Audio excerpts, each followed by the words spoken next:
Hello, everybody. This is Rhonda's Lovely Sparks. How y'all doing tonight?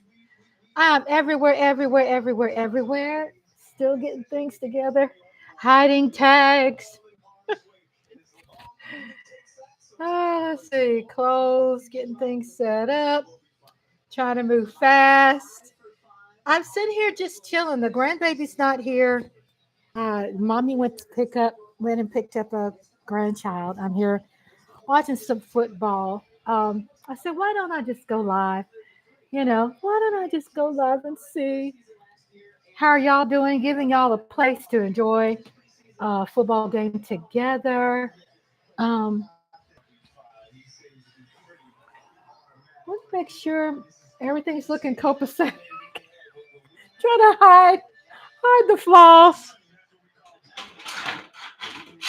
hide the flaws, make it pretty.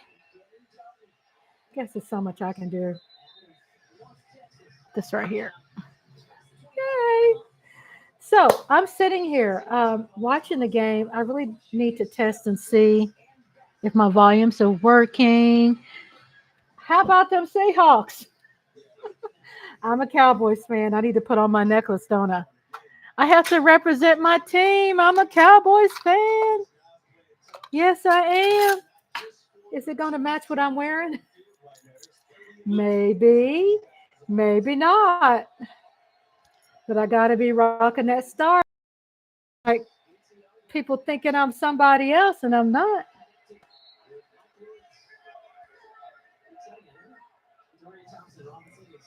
I gotta wear the star. Gotta wear the star. Yes, I do.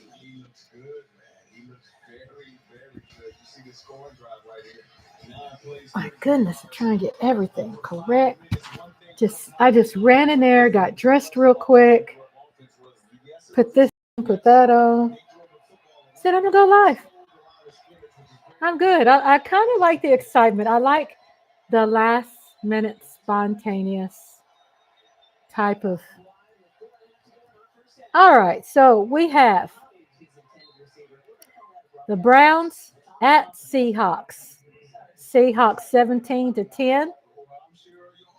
4 minutes and 32 seconds left in the second quarter. 2nd and 10. Browns have the ball.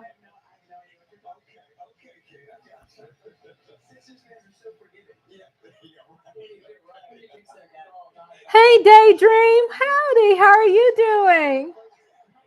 Daydream 1990s. Is my mic working? I haven't done a test yet to see if my mic is working. I want to make sure that the sound is on. Hey, Lola. Lola, Cowboys. She is hot sauce. And Lola would like that. Thank you so much. So you're doing okay? Happy Saturday to everybody. Happy Saturday. So we're watching the game. I said, well, let me just go live, put on my star, because I don't want anybody to be thinking that I'm a Seahawks fan or a Browns fan. I'm a Cowboys fan, so I'm rocking a star. It's got a pop, a pop, a pop, pop, pop. Yeah, so we have Seahawks 17. They've been getting those touchdowns. Where's Eric Wallace? Is Eric Wallace and Ginger screaming to the top of their lungs? Hey, Daydream, who's your NFL team? Do you have an NFL team? Do you have an NFL team? I was looking at the schedule. I mean, they're playing aggressive. No, just eye candy. She said, just eye candy. There is a lot of eye candy.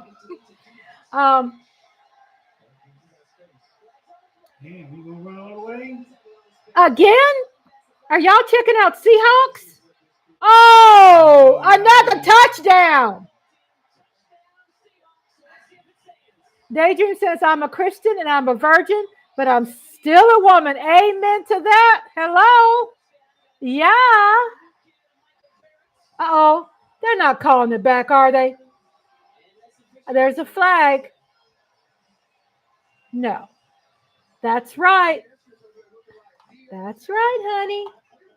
That means you have all the pull. You have all the pull, Daydream.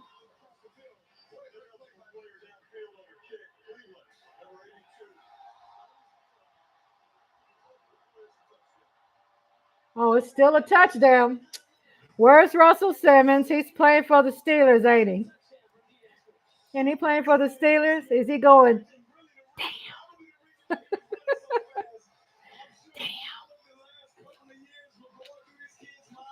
Obviously, look how little he is. You talking about number one running like a bullet? So mommy went and picked up Tristan. He'll be back tomorrow. We were so busy today. So 101 attention. Just me and him and granddaddy, picklehead granddaddy. It's a picklehead. He loves that 101. He was ready for mama to come pick him up. He was ready. But he had a good time. I mean, just as long as the things are charged and we do interact with some Lego blocks.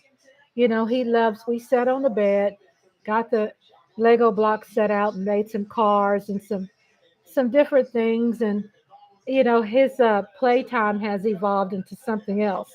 Like now it's like getting a car and sneaking in and doing something with the car, like getting it in real quick. And so I won like 2-1. He loved him some Lola. He loved him some Lola. So yeah, he's gone. He was ready to see Mama every time Mama called, even though he loves being here, and he wants, as long as he knows he can have options, to be with Mama, which is my daughter, um, and then also knowing he can come back. Those are the things he's going through. It's like a little bit of anxiety, and he's putting two and two together, understanding a little bit about going somewhere, and mommy's supposed to be picking me up. So he's going through that stage. So mommy calls here and checks in, and that's good, check in and let him hear her voice and talk to her on the phone. And then I help out by telling him 24-10 Seahawks. First and 10, Browns got the ball.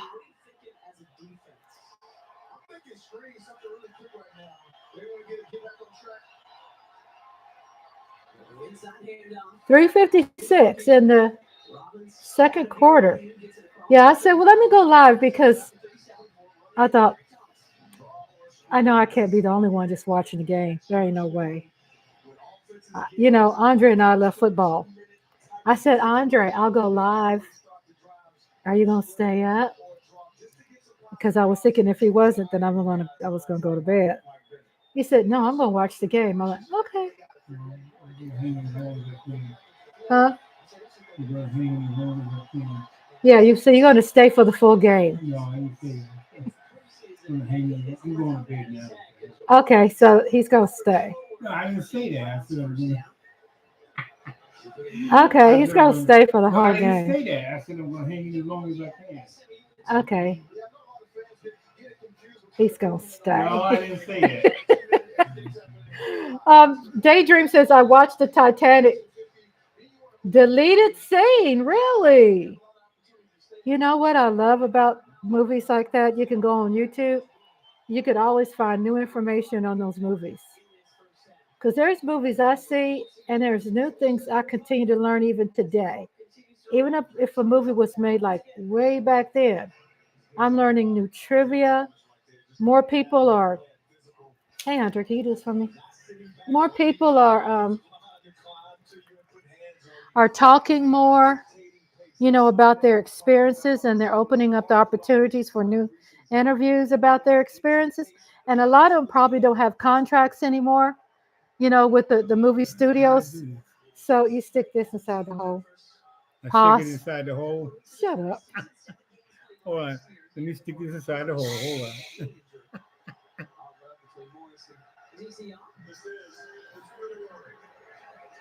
It's not going in the hole, Rhonda. Hush! Don't have to say it. My husband don't make any sense. Forgive him. It's in the hole. It's not working. Shut. Yeah. He's trying to put on my bracelet. He ain't making no sense right now. Just ignore him. You have to slide it in this. You have to. Slide it in. No, Okay. hush. Put it in like Put it in. like that. Okay, I always put it in like that. He's trying to put on my bracelet in case y'all are wondering. Put it in there long. I mean, Put it in real long. I got you. I got you. oh my God. I can't get. I won't Keep fit. it like that. It won't fit. Shut up. He makes it worse. Well, we got to get it moist first. Shut up. I'm sending him to bed. So I'm thinking my hubby is extra goofy because grandchild was here, but also because the Giants won. I'm tired. It's goofy when I'm tired. My God, you mean I had to go through all that just to put on a bracelet? No, you ain't have to. Just don't wear the bracelet. I'm sorry, Martha. You were comfortable. Where's Martha? Come here, baby. She's mad because I had to keep moving. Come here, So she Martha. kept standing there like, "Mom, Leave me alone. That's what Martha said. Leave me alone. On your side. So hubby is probably a little giddy because his funky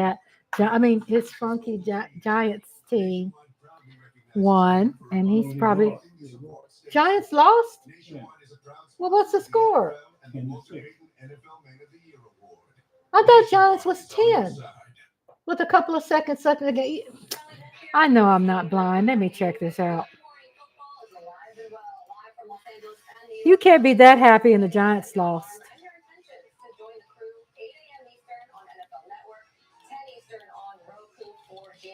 I thought I saw 10-7 Giants. 10-6.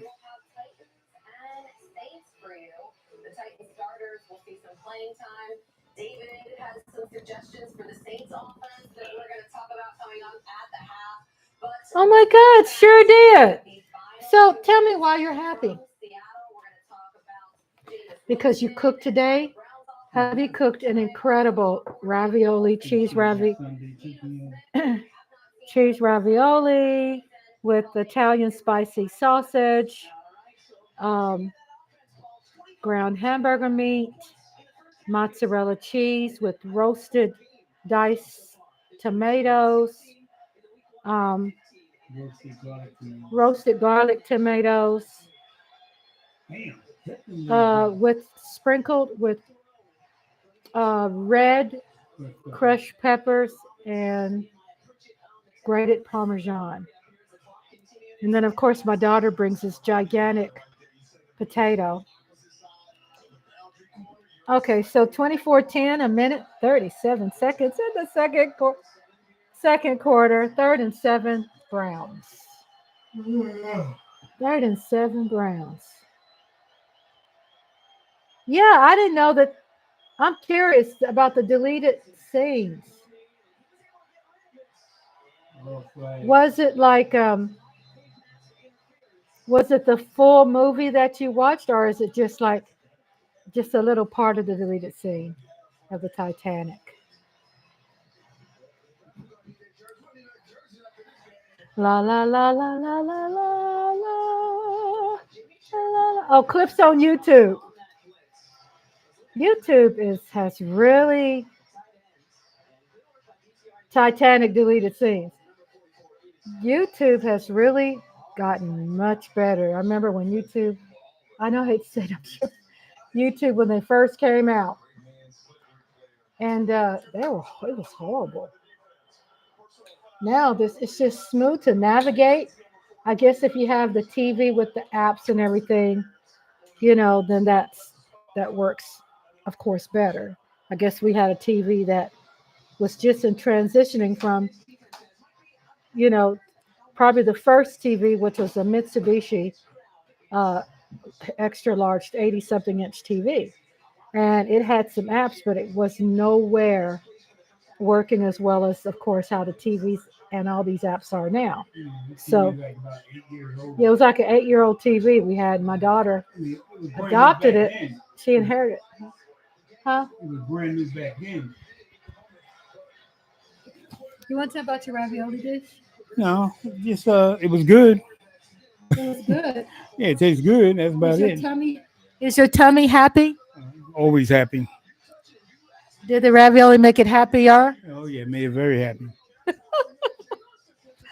So Daydream 99 said, but there's a scene when it alternate when Rose and Jack are escaping Lovejoy and run through the boiler room and Jack stops her and the kiss they share is different from all the other kisses, really. Oh, you're gonna make me like go look. You're gonna make me look for it tonight when the game is over. Because you know I'm gonna check it out so we could talk about it. Run! Oh, yeah, I feel you on that one. God damn it. Boy, Seahawks is aggressive, aren't they? You are, I didn't really watch the game, the Cowboys game, to see how we did. Hey Lola, in your opinion, how did the Cowboys game go? Are you Trey Lance happy? threw 5 interceptions. Are you serious? They scored 1 touchdown. Oh, she's got a thumbs down, Lance. Serious, Lola? I was with the grandbaby, or the grandbaby was with me rather. And There's no more. There's nothing for you in here. Andre is happy we lost. Are you happy we lost? There's no- So it's true, Lola. 5 interceptions. So he was being honest for a change, huh? So tell me about Cowboys again. They suck. Trey Lance sucks. But he's better than Dak Prescott, though. Trey Lance is better than Dak Prescott.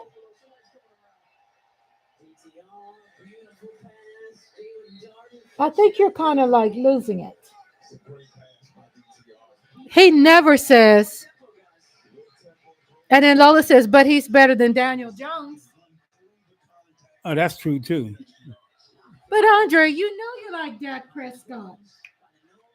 So how can you don't lie on Dak Prescott like Oh, that? almost. That's Let me not forget true. this. Full of lies. I'm Don't tired. lie. I'm tired, sweetheart. Yeah, but don't lie on Dak. So, Daydream 1990s. Hello, baby. Hello. You want to lay down? You want to lay down? Um, there go Mothra. Here go Mothra. So Daydream 90s 99 says it's hot and go look just type. Oh, and Rose and Jack deleted scene. Boiler room kiss and you will find it. Okay, thank you. Because you know I'm gonna look for it every time y'all mention something. Here. Mhm. My daughter brought me some old fashioned lemon drops. See if I can, and they are very very good. It's like the little powder. It's called sanded drops. Well, that smells bad, but you want to smell. Cats don't like lemon. He had some good plays, but more bad plays. Oh, You know, they just want to give it the smell test. wow. I don't know why. I guess I'm gonna go see Mark's fireside chat and check that out too before I go to bed. Daydream said it should have not been deleted, but I understand why, especially because the car scene is shortly after. Then Lola says 18 on offense was balling. Really? Hmm. So you think, I mean, is there an opportunity to get somebody better in Lance, or are we having to keep him?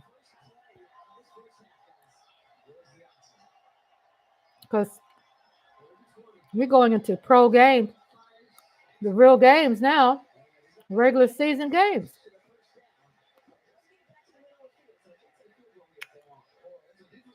14 seconds left in what's that, second quarter? Mm-hmm. Brown still got the ball.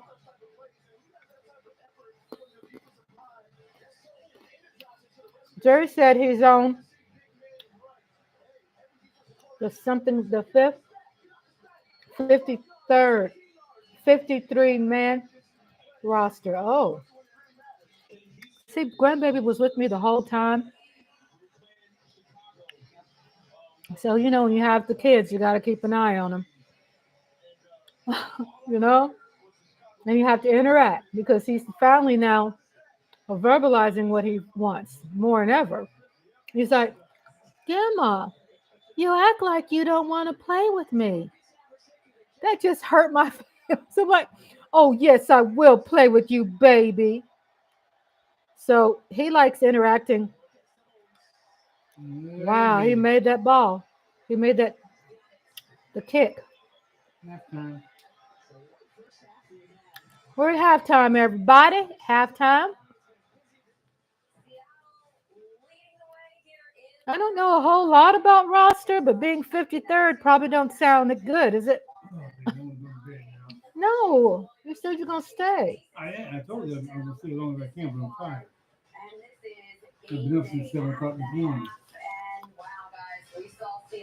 You should look up the scene while you're live tonight. Okay, let me look it up. Okay, Well, it's that time. You can look out of here. I don't want to change off of that, but I'm just gonna look it up on here. But you should stay with me. I am. I'm in the house. That potato might not be in there when you get up in the morning. It better be. You get the piece from that doggone ravioli. It's plenty of that. I'm staying. Daydream says she's staying. Okay, I'm looking for it now. I'm trying to highlight how you told me to search it. Lola's laughing.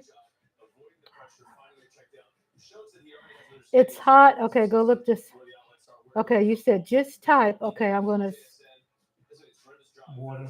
Cold water. boiler from Kiss. Yeah, I want that. Thank you. So Giants lost. I don't know why in my head Giants won that game. Potato is gone. Me and Lola gonna have us. It's a place called Laffy Taffy. I know the name. Laffy Happy. Laffy Happy. And this place makes um, a state fair type food. Well, they've been gone like this whole year, right? No, they closed. They reopened. Yeah, I mean been gone, and so they came back and reopened at a different location, and they reopened at a Sonic, a place that used to be Sonic, which is not far from there. So we are excited. They make this potato this big. I mean, I'm not kidding you. And they load that thing. So much cheese, so much bacon. I mean, it's so loaded, it's crazy. But they make I'm trying to check out this type in Rose and Jack deleted scene boiler room kiss and you'll find it.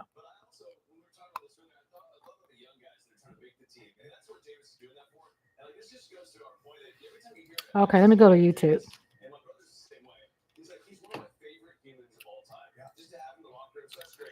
I'm staying to see your reaction to that deleted scene. Okay, good. Let me see. I'm looking up on YouTube. I'm putting in the search.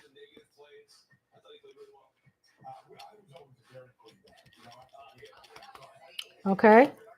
And okay, I found it.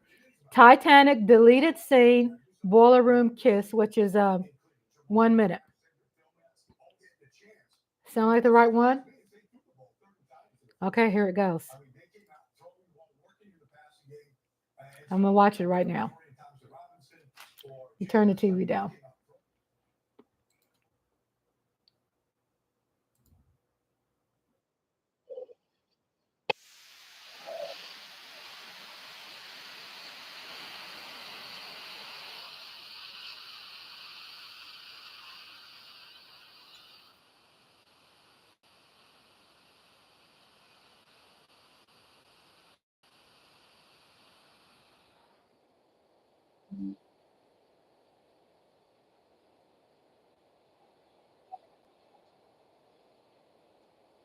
I'm looking at the boiler room thing. They're running.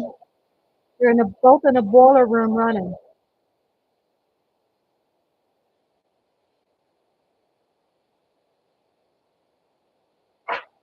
There it goes.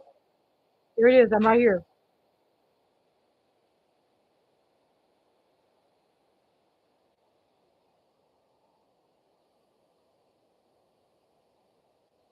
Wow.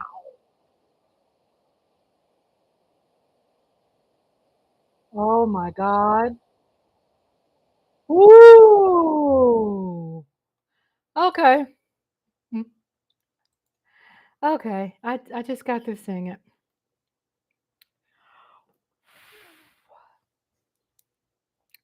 Well, the steam in the boiler room, Jesus, that's pretty hot. It's pretty hot. Thanks for sharing. Wow. That's the Leo and Kate chemistry for you. Oh my God. It was definitely a chemistry. I mean, there's no doubt about that. It's definitely a chemistry. I mean, she sure didn't have it for that other guy, did he? Did she? And you know what? In real life, didn't he die? The one that was uh the trying to find a nice word. Her boyfriend. They are best friends in real life. Oh, really? Oh my God. Leonardo DiCaprio? Hmm. You know, didn't we think that in real life that they would have gotten married? Like the whole world wanted them married?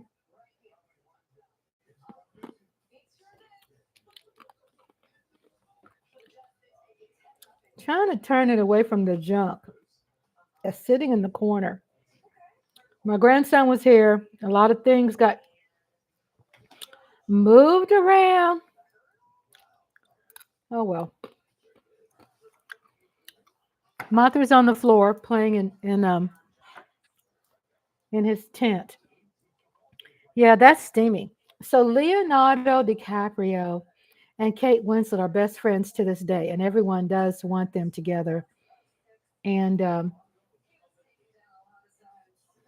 rumors developed real quickly right after Titanic's release.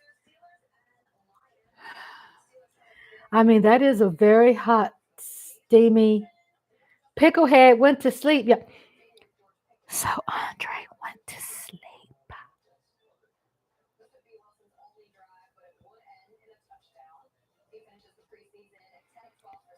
He went to sleep. It's time to party. Come on, baby, get on it. I am so danced out since the DNC. Oh my God. It's time to party. Come on, baby, get on it. Come on, daydream.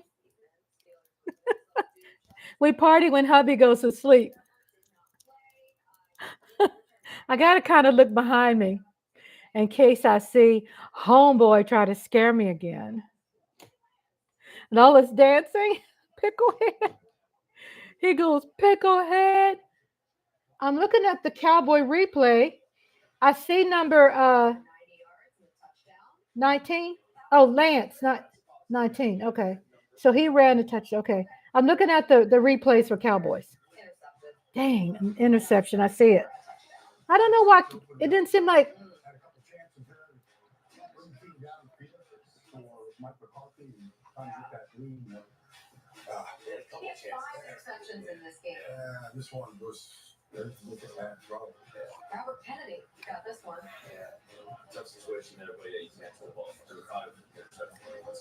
I see Prescott out on the field. So we lost all three of our preseason games. Thank you for sharing, Daydream 1990s. Thanks for sharing. That was pretty hot and pretty steamy and pretty just incredible.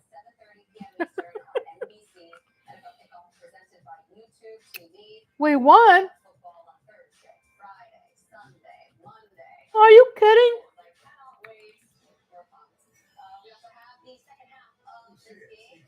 Cowboys won?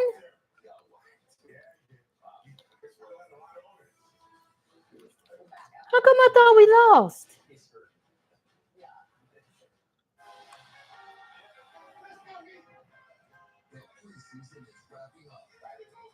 Oh, we won. Oh, yeah, 27. Right here. Wait, hold up, hold up. Don't come out. Okay, they can't see you. That's the phone, too. Don't come out. We don't want any accidents. God. That's right. So that's better. That's a lot better.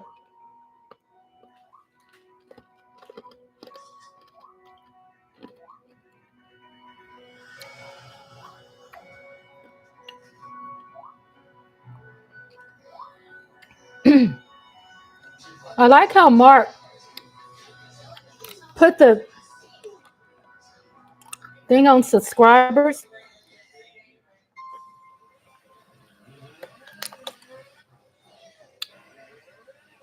But all people gotta do is still sub, you know.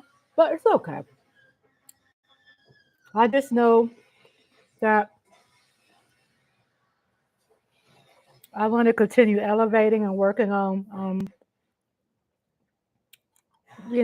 my channel, of course, and be excited about that and show my support when I can. When I can. Do you see that? When I can.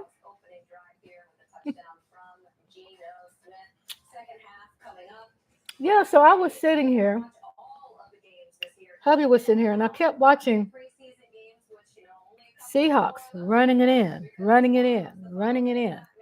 I'm like, let me go live. What the heck? I don't think I've had seen that kind of hype in a while.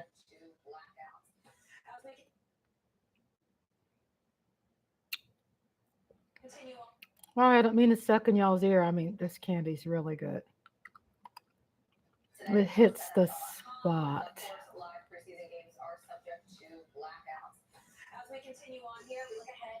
What is it about blackouts? I was looking at the schedule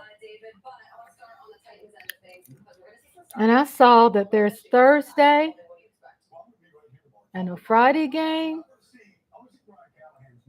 To have a Friday game, I'm like, wow. Look at NFL.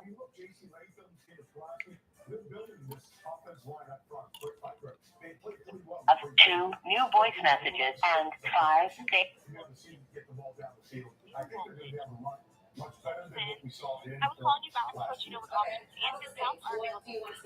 This spam is crazy.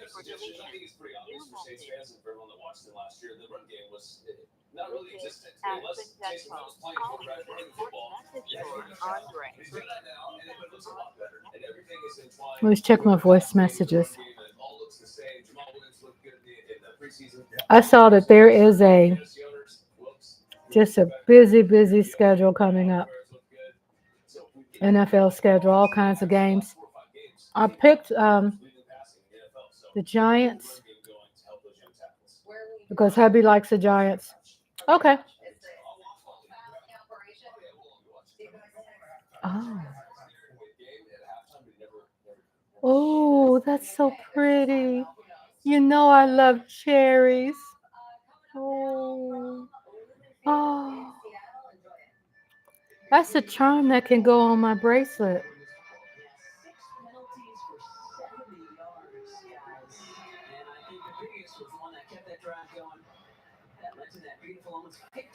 Mm,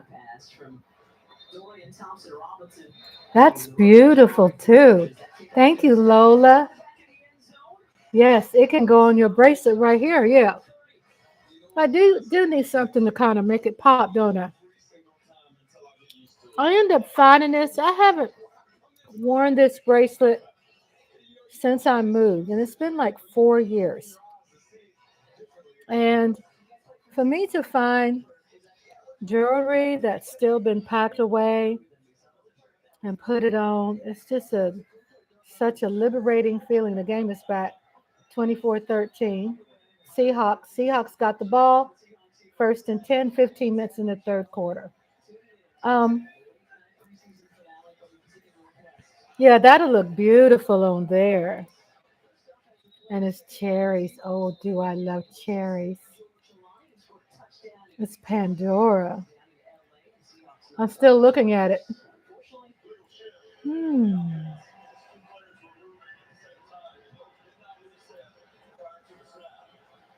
I like how it looks pretty against her complexion too. The model.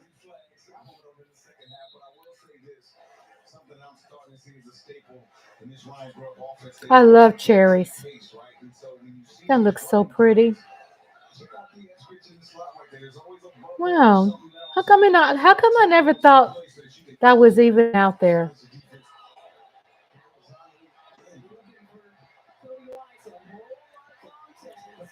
I really did. Haven't been shopping much at all.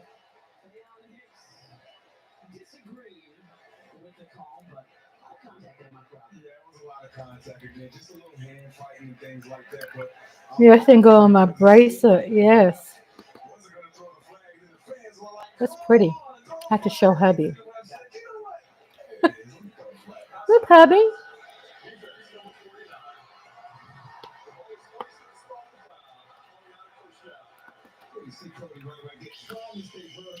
Automatic first down. I couldn't play no football because I would be all up in people's face. Say, what the hell are you talking about? A foul? I'm like, what? What? A foul?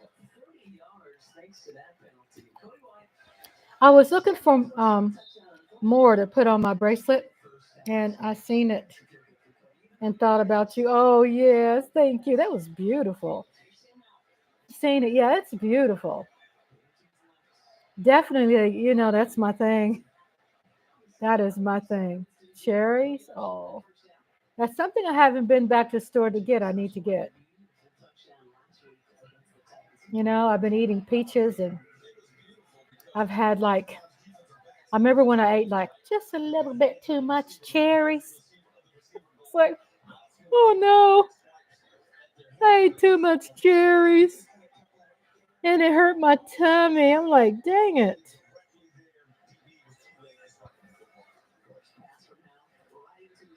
I don't see why my necklace came off.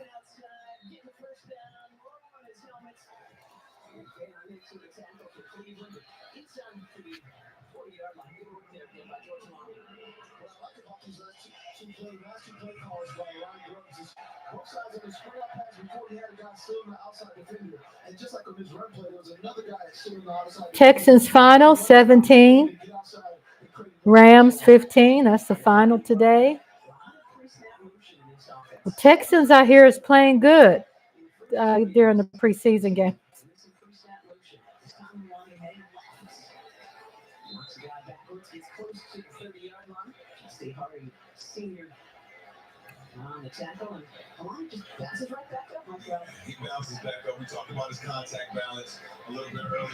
Oh boy, number 57 is winded, boy.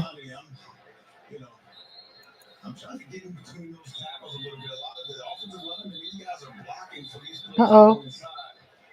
Blowing a whistle like crazy.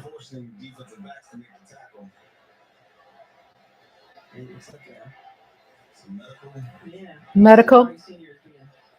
Hardy Sr. getting medical care. Switching out. What happened to Hardy? That's interesting. What happened to Hardy? Sounds like an interesting emergency. You know what I'm saying? Wasn't that kind of strange? He was walking. He seemed okay. Well, he needed his nose blown or something. Need to blow his nose or something.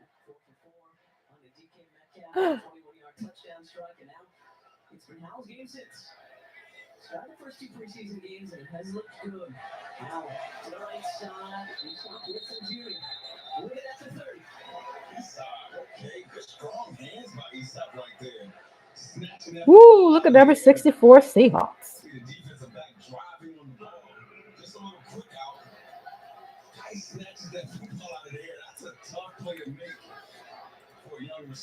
I keep going back to that cherry.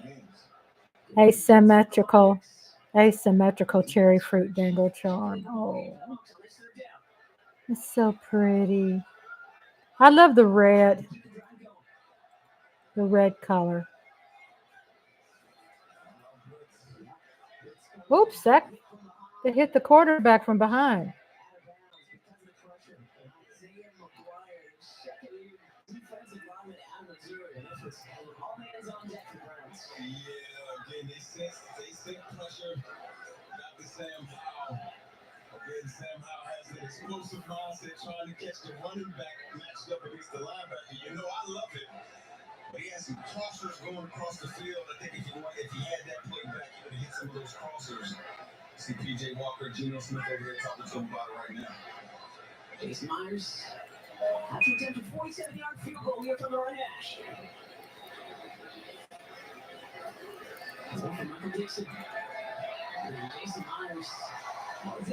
Wow.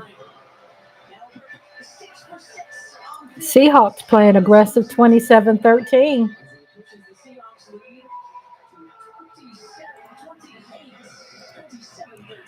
Oh, I see Lola the email. Let me see what you're looking at. Oh, that's so pretty. $18.20. Oh, Etsy got something like that. Oh, yes, that's better too. Oh, I'm about to say that. It looks just like it, doesn't it? Oh, and they got a strawberry one. I like the cherry.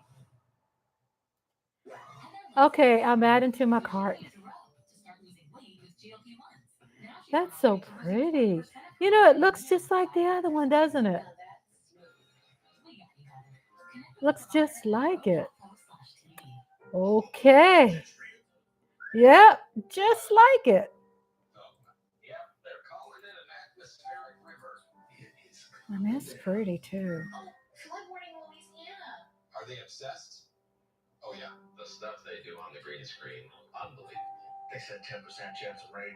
Came more like 40% to me. No, it has nothing to do with the dew point. Progressive can't save you from becoming your parents, but we can save you money when you bundle home and auto with us. Cumulus clouds? Lowe's knows Labor Day calls for one final summer celebration. That's so pretty. That's why we got the Labor Day deals you need to end one season and start the next.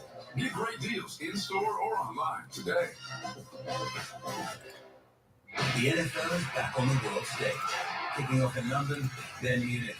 It's smash mouth, in your face, lay it on the line, proud roaring football. This waits for no one. The NFL London and Munich games, only on NFL Network. This broadcast is copyrighted by NFL Productions for the private use of our audience. Any use of this broadcast or any pictures, descriptions, or accounts of the game without the consent of NFL Productions is prohibited.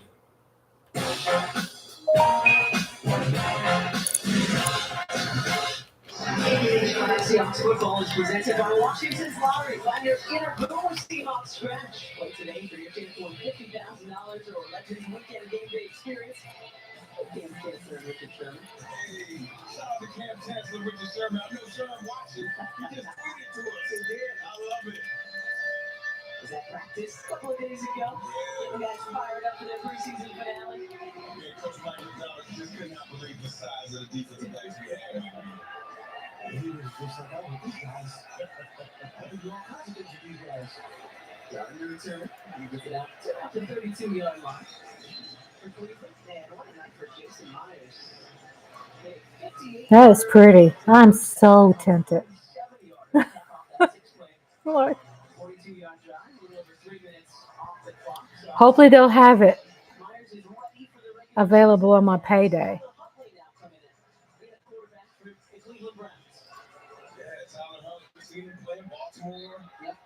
You can't beat that price at all.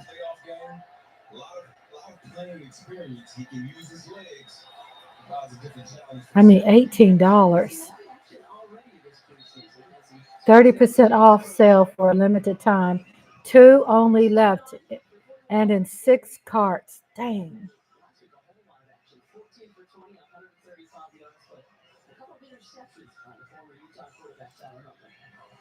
Yeah, that's been an issue for him over his career. Just, again, making great decisions. It's so pretty. Cleveland Browns got a tough defense led by Miles Garrett. And if you possess the ball offensively, the defense will do its job.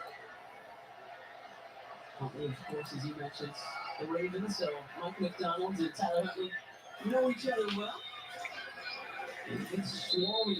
This is something about cherries that's so pretty. That's what it looks like to have 12 people running. It's so much about the pursuit on the defense. How do you pursue to the ball? And every single way, the defensive line is running, the linebackers running, conversion on the Cherry Charm 925 sterling silver. Oh my God. Oh my goodness. How you find this? You're like a guru. Oh, that looks so pretty, doesn't it? Oh, it's so pretty, don't it? Sterling silver Pandora bracelet, red cherry charms. Oh, that's pretty too.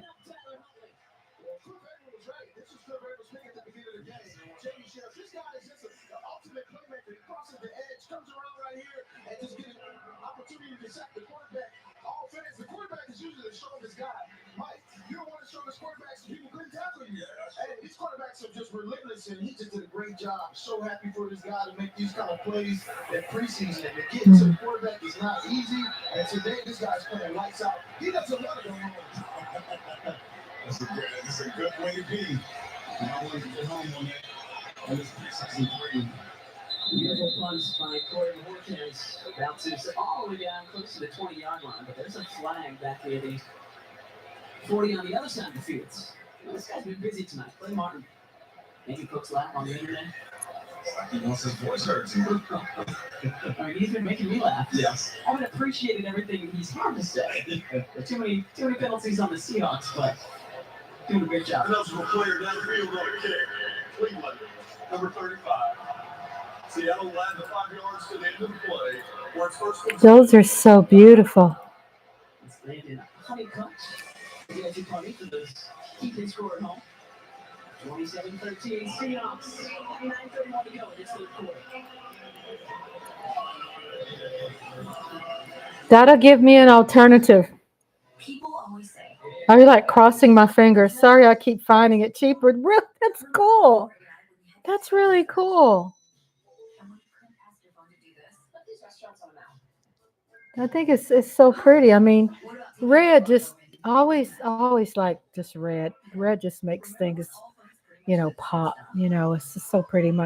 I like the red lipstick. on the all-new Google Pixel 9 Pro phones at googlestore.com.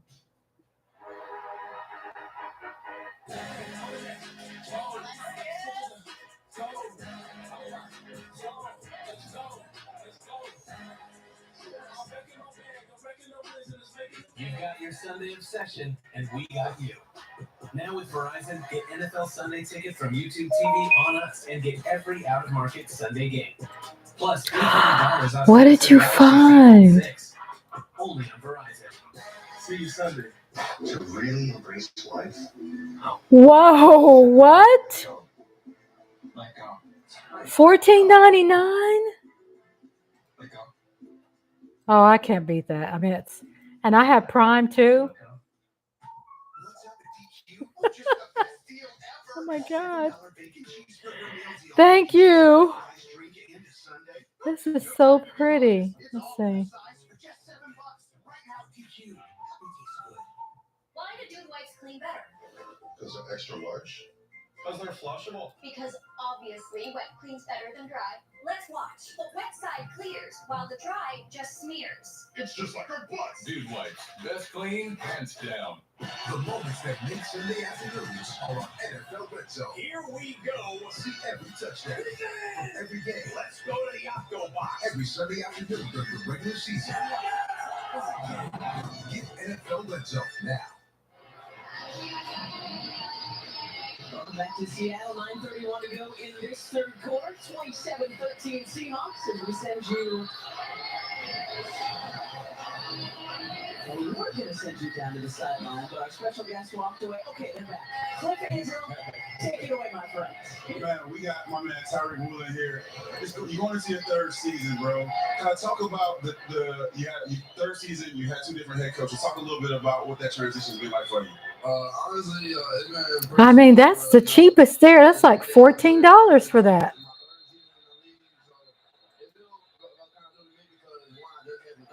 And going to meet Coach Pete, that's like getting a new coach over again. I was with Coach Pete for 2 years, so it's something that's in a journey, and it's just a new chapter.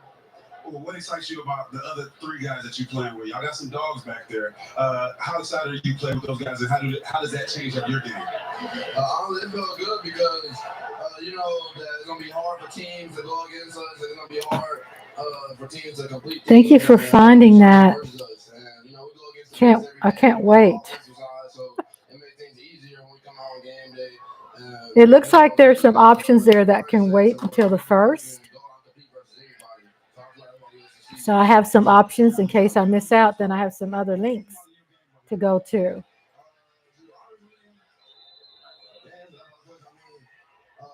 up and just whenever I moved to cornerback, I had watched a lot of Sherman, I watched a lot of Jalen Ramsey, and you know I just tried to model my game after those guys because they play physical, they longer guys, you know, tall guys like me. So those were two guys I watch games of and watch their highlights of.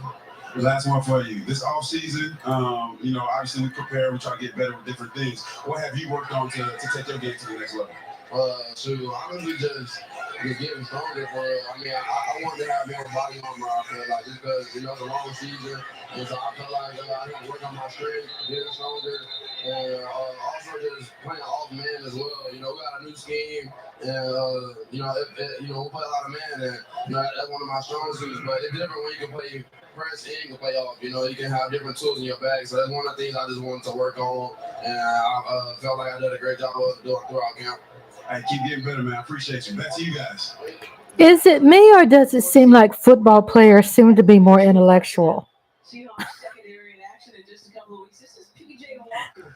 I'm just saying. Don't they sound like really smart? Am I showing my age here? I mean, when they're interviewed, you know, it's like, I'm impressed. You know what I'm saying? I mean, it's just me. I'm sorry.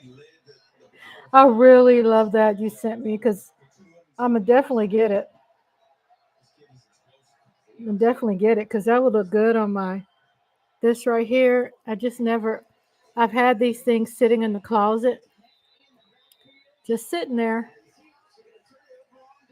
I don't know if it just felt like I just wasn't ready to unpack.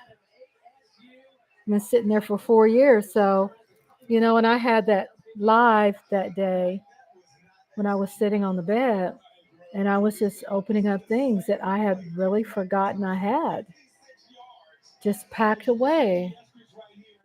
I'm like, oh, that's so pretty.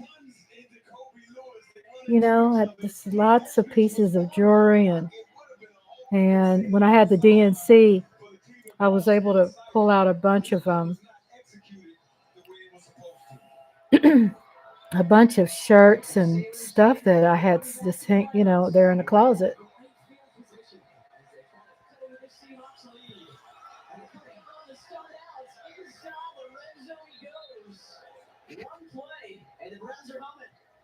This is one of the hardest things for a defensive coordinator to look at. They zone everybody, then they cut right back up into the middle. As a defensive lineman, once they start to seal off the players and cut the linebackers out, cut the defensive tackles out, get right down the pipe, it makes it super hard to stop those type of plays. You really can't do much about that, but you got to set the edges in the middle and make sure you can't get sealed off to allow the runner to have a clean running lane. Just pick this guy up. Jacob Saylor's at running back, and they're going right back to him. Cuts back to his Dang. and gets it close to the 10 before running into the rookie at Grambling. Now we see how all those NFL players be getting injured and stuff right before the regular season. I mean, what the likes of that, It's really crazy. You getting hurt right before the season, and you went through all of that. Like what happened to Aaron Rodgers. It's like, what was that, the first game last year? He was out for the whole season. He overthrew.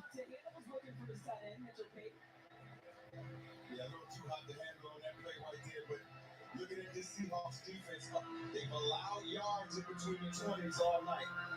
But when they got into the red zone, they buckled down. What we said earlier, they bent but didn't break. They buckled down often in this game. Let's see if they can get another stop here in the red zone. Let's see what this Mike McDonald defense can do here. 35.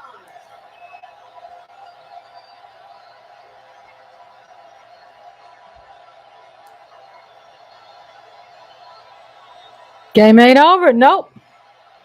Game ain't over. I mean, I won't be surprised. Browns come back and win this game. It's lots of time. You got a full quarter. Whole untouched quarter. And they got the ball.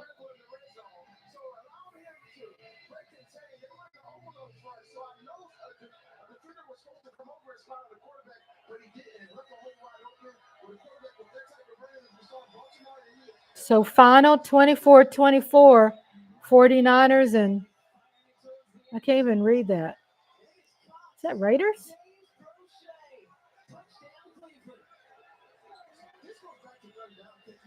What is the rules on that? 24-24?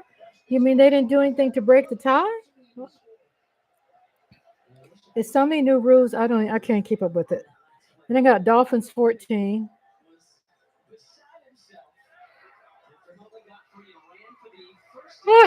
Sorry. Buccaneers 24. 24-14.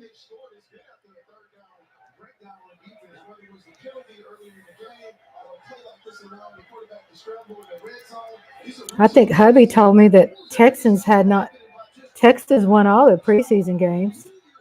So they're coming into the regular season all hot. Oh, okay. They're kicking for a goal. Okay. It's good. Ooh. Jaguars 31-0. Jaguars beat the Falcons 31-0.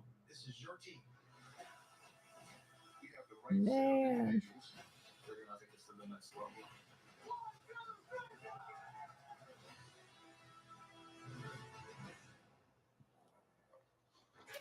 Monday on the Insiders, we'll have all the news from around the NFL, plus live team reports and expert analysis as only NFL Network can deliver. Catch it all Monday at 7 Eastern on the Insiders. Substance use disorder and addiction is so isolating. And so, as a Black woman in recovery, hope must be loud. It grows louder when you ask for help and you're vulnerable. I like how they have a lot of these commercials That lets you know that no matter what happens, to help people with mental health or drugs or alcohol recovery and things.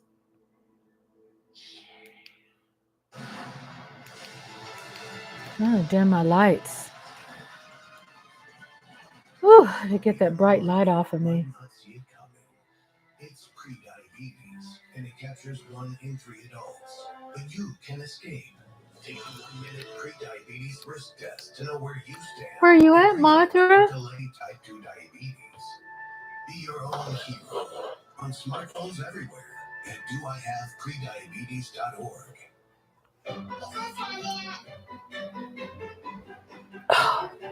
It's time.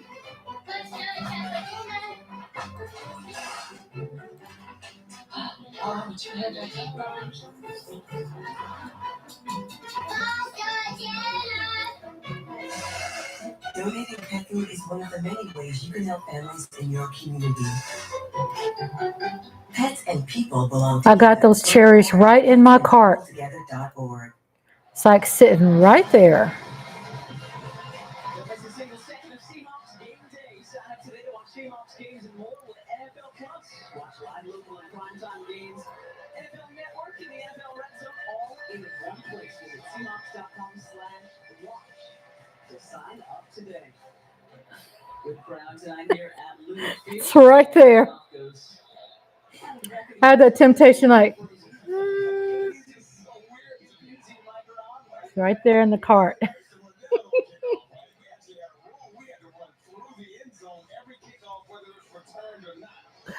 So yeah, I had to get my oxygen after kickoff. You know what I'm saying? Mike, they have that condition and the game is changing. I think the NFL wants to be a lot safer, and I think it's continuing to change and evolve through every way. Tackling, kickoff, special teams, helmet control, things have been running. And practice is just a changing game.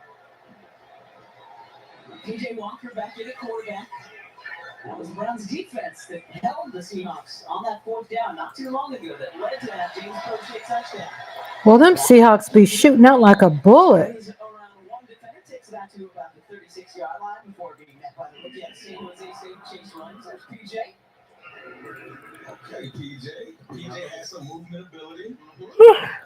Browns fans know that's awesome. Time with the Browns last season, right? I'm sure Sam Howell's like, dude, you gotta slide. I got on a ball cap right now. I'm gonna tell you right back in the game. They did play out of tempo in Philly. Brings it out to D. Eskridge, who was having a good night as he tries to find his way onto this football team. Good look there from PJ Walker. Yeah, again, this is an RPO. This was a run-play call. There's a little bit of a bubble screen attached to it. And now PJ Walker has the choice, right? Do I want to hand this football off because we have favorable numbers in the box? Or do I have leverage on the outside? Do I want to get the football to an exciting and electric young player? You're not tempting me. Hey, Mike Aldana. Mike Aldana's here. Hello. No, you're not. I love that. I have it right in my cart. So when that comes in, bam, getting it. Because you know I love cherries. Mike Aldana, he goes, I didn't think you were going to be live tonight. I didn't either. I didn't either. I mean, I saw it, and I saw flag Browns. I saw Seahawks were running that ball like crazy. Mike Aldana, did you hear about My Pillow guy My Pillow guy, the CEO loses his fight with a 12-year-old child at the Democrat National Convention? That was intelligent. He has a future job with Roland Martin. Roland Martin offered him an opportunity. Hope his parents read that contract. 27-20, 4 minutes left in the third. Seahawks got the ball. Boy, Seahawks, got running game, don't they?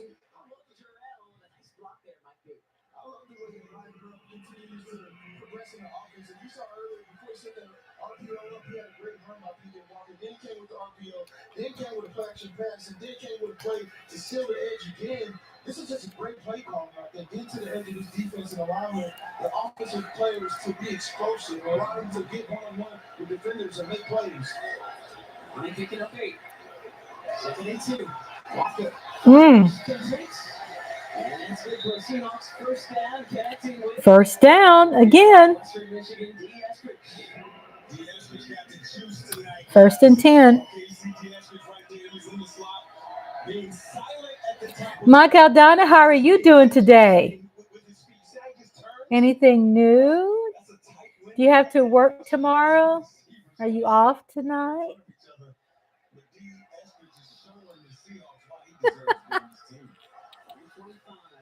It's like, oh, he's still going. Gosh.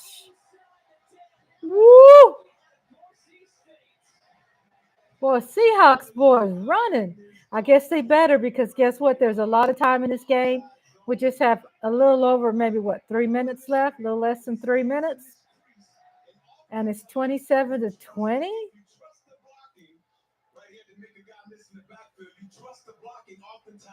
Oh, you just got home. Great. Touchdown. Oh my gosh. Lola said touchdown. I tell you what, Browns is tired. I mean, they're breathing like they can't keep up with the breathing and they're like exasperated. So welcome home, Mike. Welcome home. I'm so glad you're home.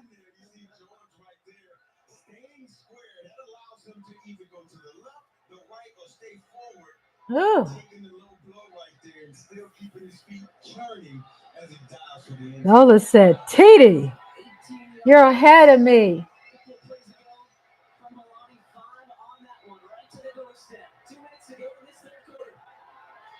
Whoops, he's in. I'm just now seeing the touchdown. Where's Eric Wallace? I know. I was like, I know Eric Wallace is going to be peeping his head in. He's probably thinking, too, there ain't no way Rhonda's live. 33-20. Good Lord. They are playing aggressive. Browns try their best to bounce back.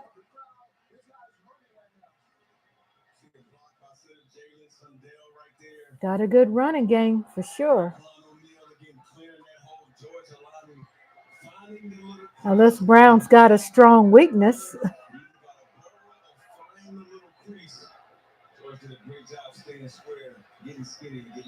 Right? Where's Eric Wallace?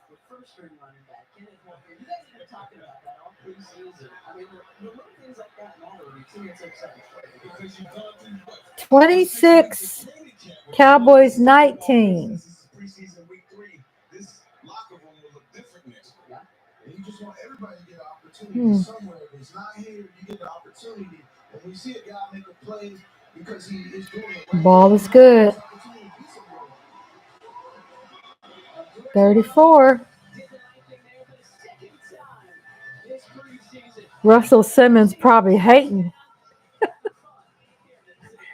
Just seems like there was a lot of, obviously, some infighting too, seemed like, I think he was just playing so bad. Wasn't playing that good. So they're like, we got to get somebody else. About the Seahawks.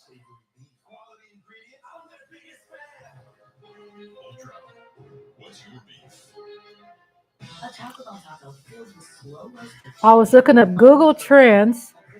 My Pillow Guy CEO loses fight with a 12-year-old. This fool goes to the DNC, from what I saw, and he cuts off his mustache, and he goes in there and aggressively challenges this cute little black boy that's 12 years old with a political debate. And then I'm looking at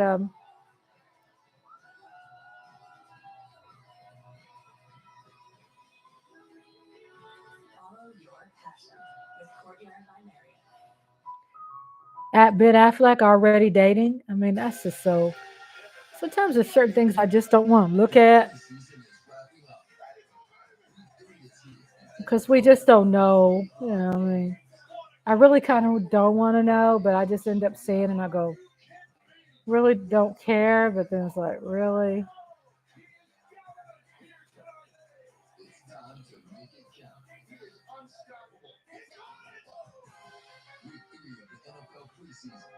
NFL Network.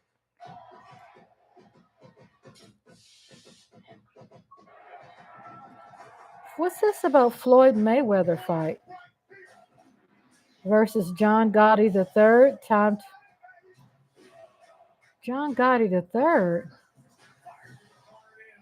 Floyd Mayweather Jr. versus John Gotti III.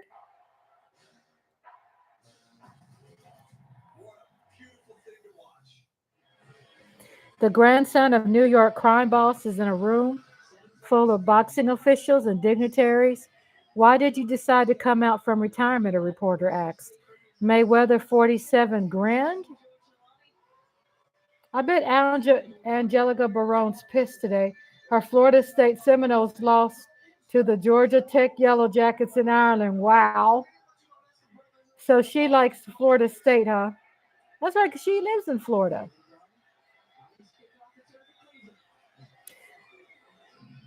Floyd Mayweather, fighter, got out of retirement, 49 years old, up 47 years old, to fight John Gotti's grandson.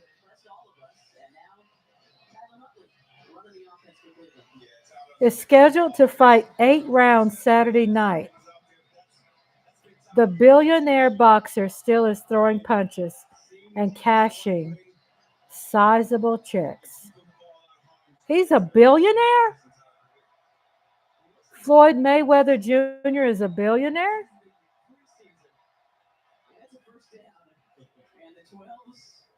They call him a billionaire boxer. So where did he make all that money? Hey, Miss TR. Hello.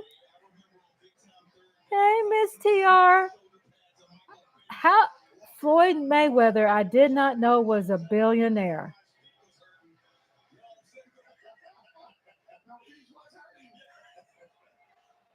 Though Mayweather ended his professional boxing career in 2017 with a 10-round knockout of Conor McGregor, his gloves never had time to collect dust. Mayweather has fought in 7 exhibitions, including one against Logan Paul, and proven to be as savvy a businessman as a boxer. Case in point, John Gotti Jr. said it was Mayweather who reached out to them years ago after Mayweather learned the grandson of the late mobster was competing in MMA, and Mayweather, who is skilled at selling a fight as winning one, offered Gotti III a chance to fight him in the boxing ring. Oh, my goodness. In what sounded like an appeal to PPV customers, he said, if you know anything about the Gotti family, you know we're fighting sons of blankets. John Gotti Jr. said earlier this week, we fight the government. We fight anybody that wants to fight us. On Rose, the Floyd Mayweather Jr. exhibition tour. Wow, that's new. That's different. Floyd needs to stay retired. He retired young, yeah. But once you get out of shape, man, it's hard to get back. Ben Affleck has already sparked dating rumors with one of his surprising pals. You're not ready for this, but eyewitnesses are claiming that the newly single Ben Affleck was seen hanging out with a pal, and it's already sparking romance rumors. In case you missed it, eyewitness claimed to Page Six that Affleck has been seen at his old haunts like the Polo Lounge at Beverly Hills Hotel, and apparently, while he was there, he was hanging out with Robert F. Kennedy Jr.'s daughter.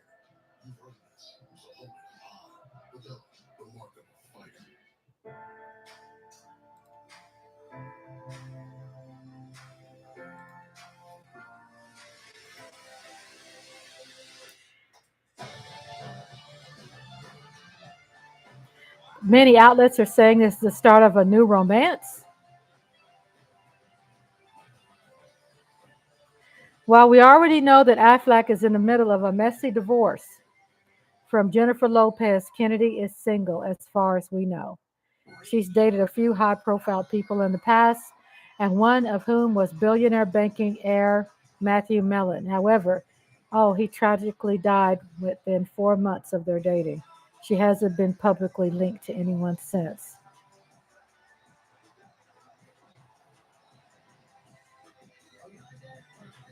I mean, Lopez and Ben Affleck was married for 2 years.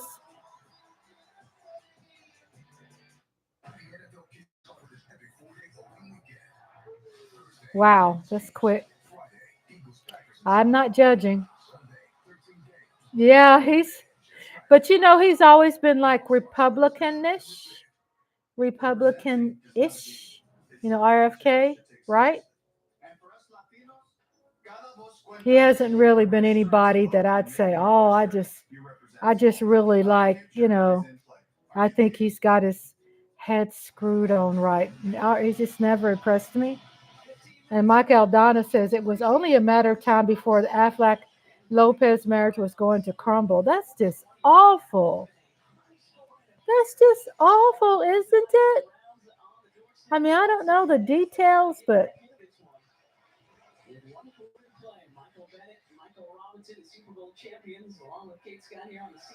it's first and 10, 34-20. Seahawks, fifth.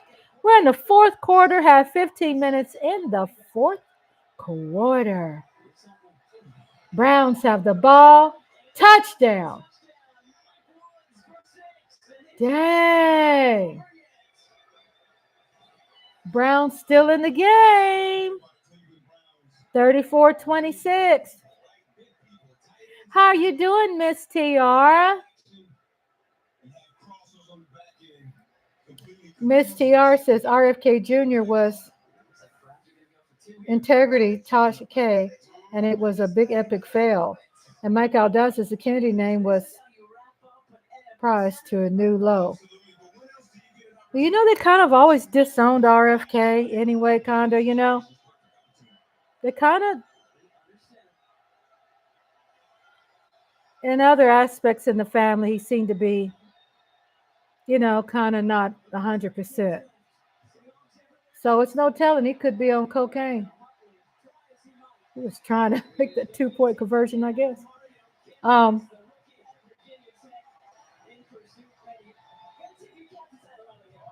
mean, I don't know if it's drugs. I'm just running my mouth. But sometimes, when people get that desperate, then what's the hustle?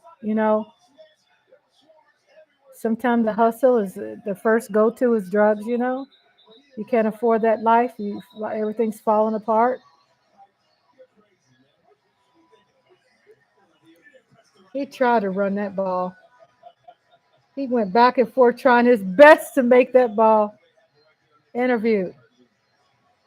RFK was interviewed, Tasha K, and it was a big epic fail. Oh, really? Who's Tasha K? I'm trying to figure out Tasha K. But I know what you're saying. I've kind of seen it, and I'm like, oh. I kind of roll my eyes at RFK. I'm like, even when he knows Trump is down, listen how suspicious this is. Trump is down in the polls, and RFK makes a decision like that. But then you have to ask, what is he getting out of the deal? I mean, is he paid to go public? To try to see if he can persuade voters? Because to me, RFK just doesn't have any integrity.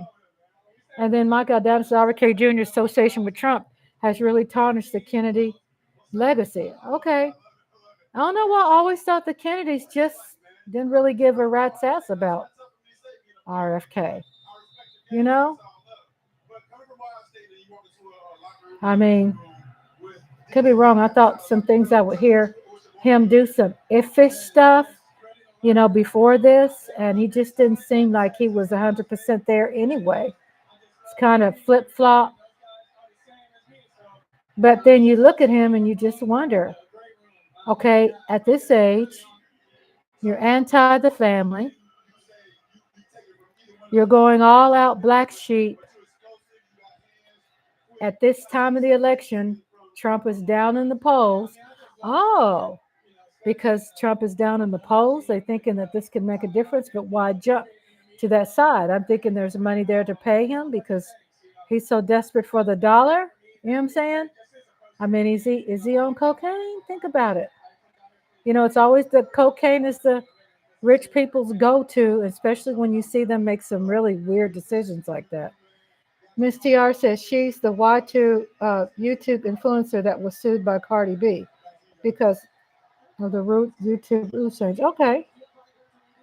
No, I don't have bodyguards around here because especially big bodyguards like Anthony Bradford with all that gold around his neck. You see that ice?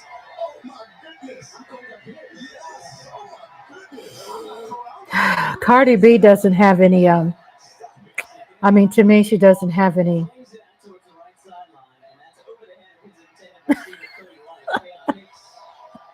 It's like Cardi B. It's like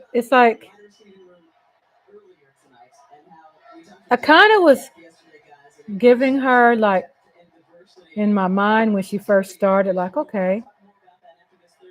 And I haven't been really involved, but just when something passes my mind, I go, well, I haven't heard her say or do anything that's really, for me, relevant and eye-opening and really making a difference, to humanity in any way, or being outspoken, about something and stand strong with something and be consistent with something versus, um, the chatty stuff. You know what I'm saying? That bickering. It's like, we got some serious stuff going on. And I understand that everybody doesn't have to make the choice to be a part of, an advocacy group. But at the same time, people with a lot of money, you have to invest some money in charity. And when I say charity,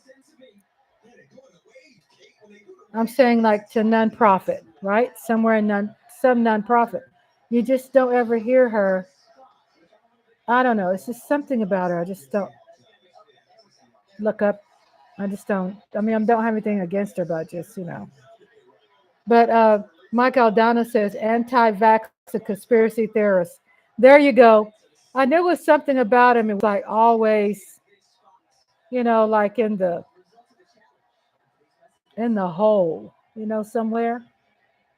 He was always in like some kind of something that always had me thinking he ain't worth nothing.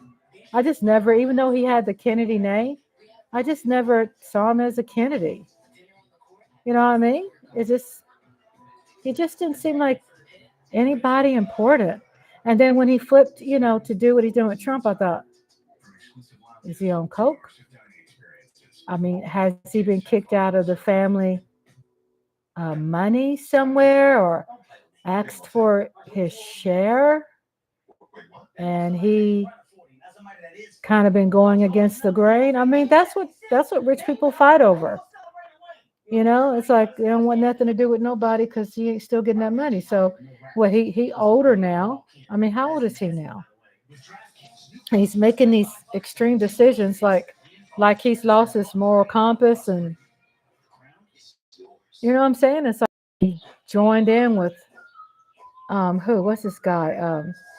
Rudy Giuliani. I mean, he kind of reminds me of Rudy Giuliani. You know what I'm saying? It's like RFK, you're not reputable. And then Miss TR says it was very big because Cardi B sued Tasha K. Oh, okay. It was a deal that took over the internet last year. Okay. Hmm. And then Mike Aldana says Bobby Kennedy, RFK Sr., turning over in his grave for real. For real. Because he definitely didn't, all those things that he's doing. That's why I keep my go-to is rain. And he ran out of money because, him and Rudy Giuliani best friends now. Can't you see them together? They kind of look alike. Just angry at the world, thinking they're still young, but these young women that they're hooking up with are leaving them.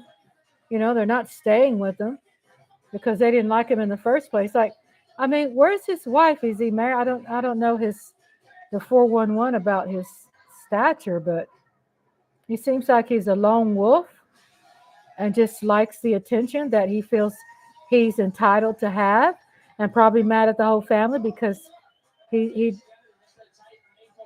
I mean, it doesn't seem like all the Kennedys have been out in the public that much anyway. So if he's fighting for attention, but it looks like he's been doing that for a long time, like you said, and anti-vaccine. Yeah, I see that, Miss TR, when you said about sued Cardi B, and yeah. Not saying what you're saying is not newsworthy. I'm just saying, I just,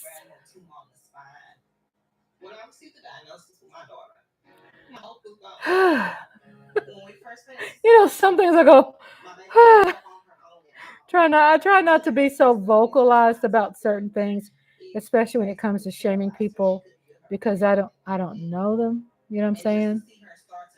Unless it's something I feel I could really talk about, that I feel that is not good, and I know that she shook some some really got a lot of people upset, with talking about some race related things. And I'm like, this woman is so wealthy, and she's out of the mix and really giving a damn about anything that has some measure or some sustenance. So she's out there doing that stuff. And hey, I mean, I'm not downing a woman for making her money because Kardashians do that. I'm just saying something she says that just downright illiterate to me. Okay. It's just downright illiterate.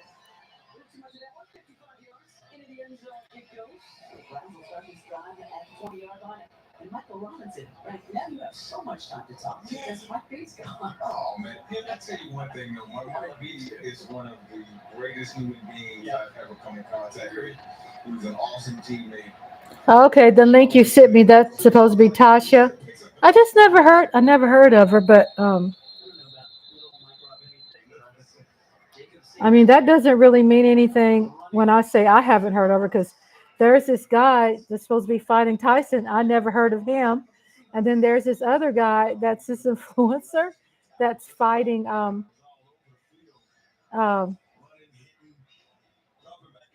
that interviewed Trump. I'm like, well, I've been living under a rock. Under a rock.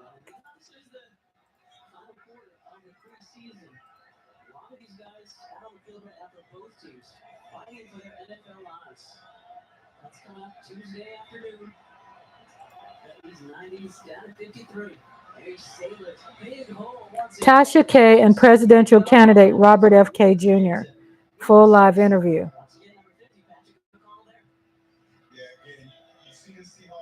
So coming up in 28 seconds.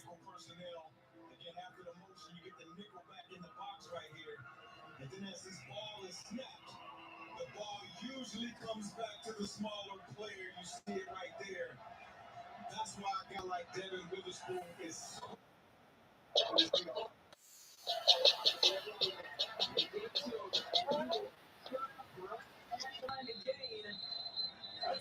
Wow, she's got 1.26 million subscribers. Wine, gossip, and comedy.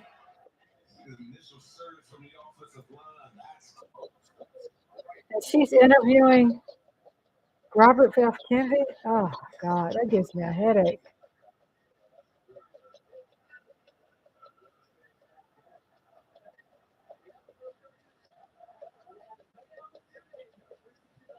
How come I never heard of her? Is she on television? Because she sure is successful on her YouTube channel with that,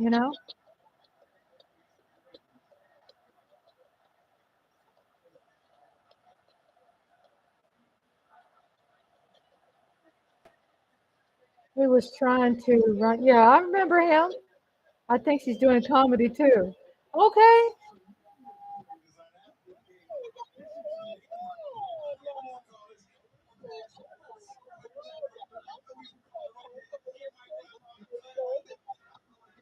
She goes, it's censored. I can't talk on YouTube.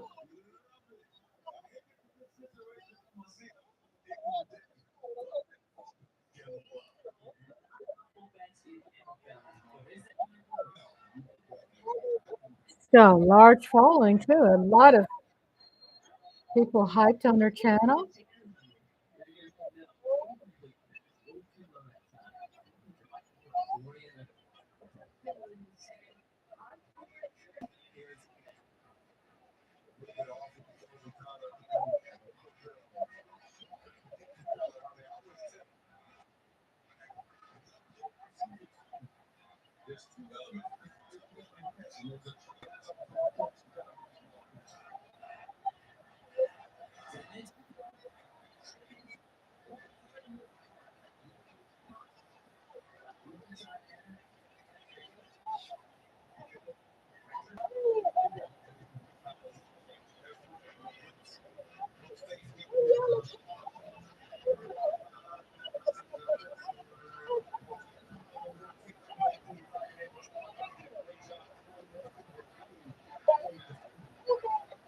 She don't hold back. Okay.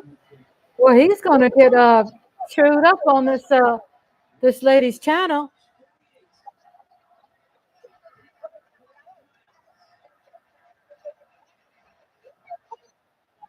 She love her some wine.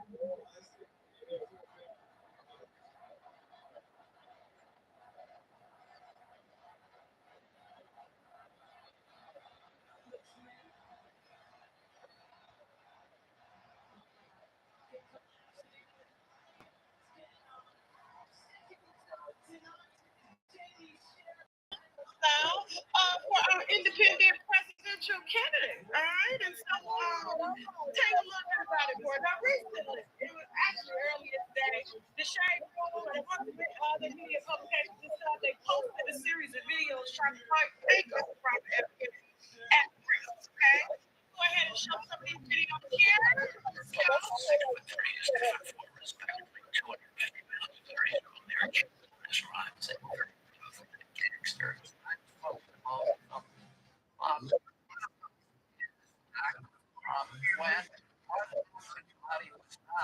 It was covered with air from a black hole.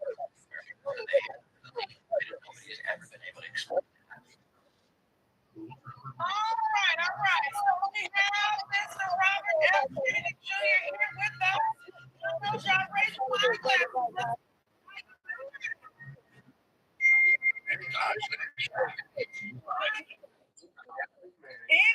What you eat for dinner? What your wife cook? I saw her like getting set up and everything. So he is married. I just landed in Miami half an hour ago, so I ordered something at the hotel, and then you and I had a little problem getting this Okay. video going, so my dinner came right. Oh, hey, I'm sorry about that, but you know our studio was in Miami. We could have had you in person.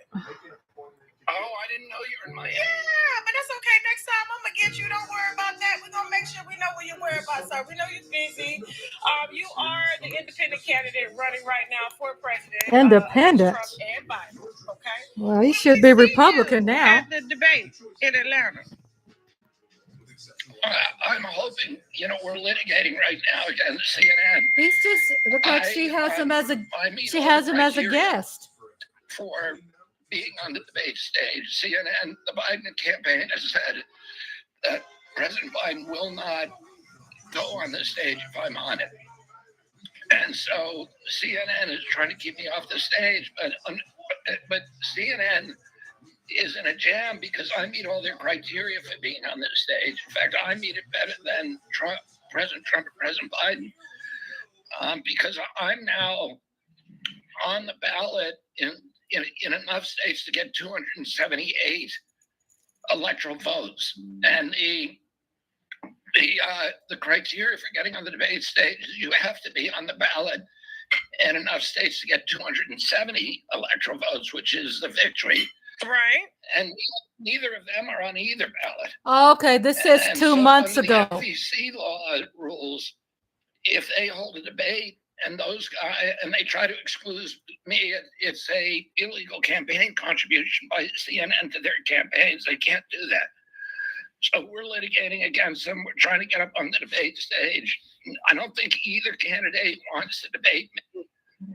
I don't really think either candidate wants to talk about the giant budget deficits. They'd run up $34 trillion. I don't think either So wants to this talk is about 2 the months chronic ago, disease epidemic that and now affects she's 60% replayed of our this as kids. a live.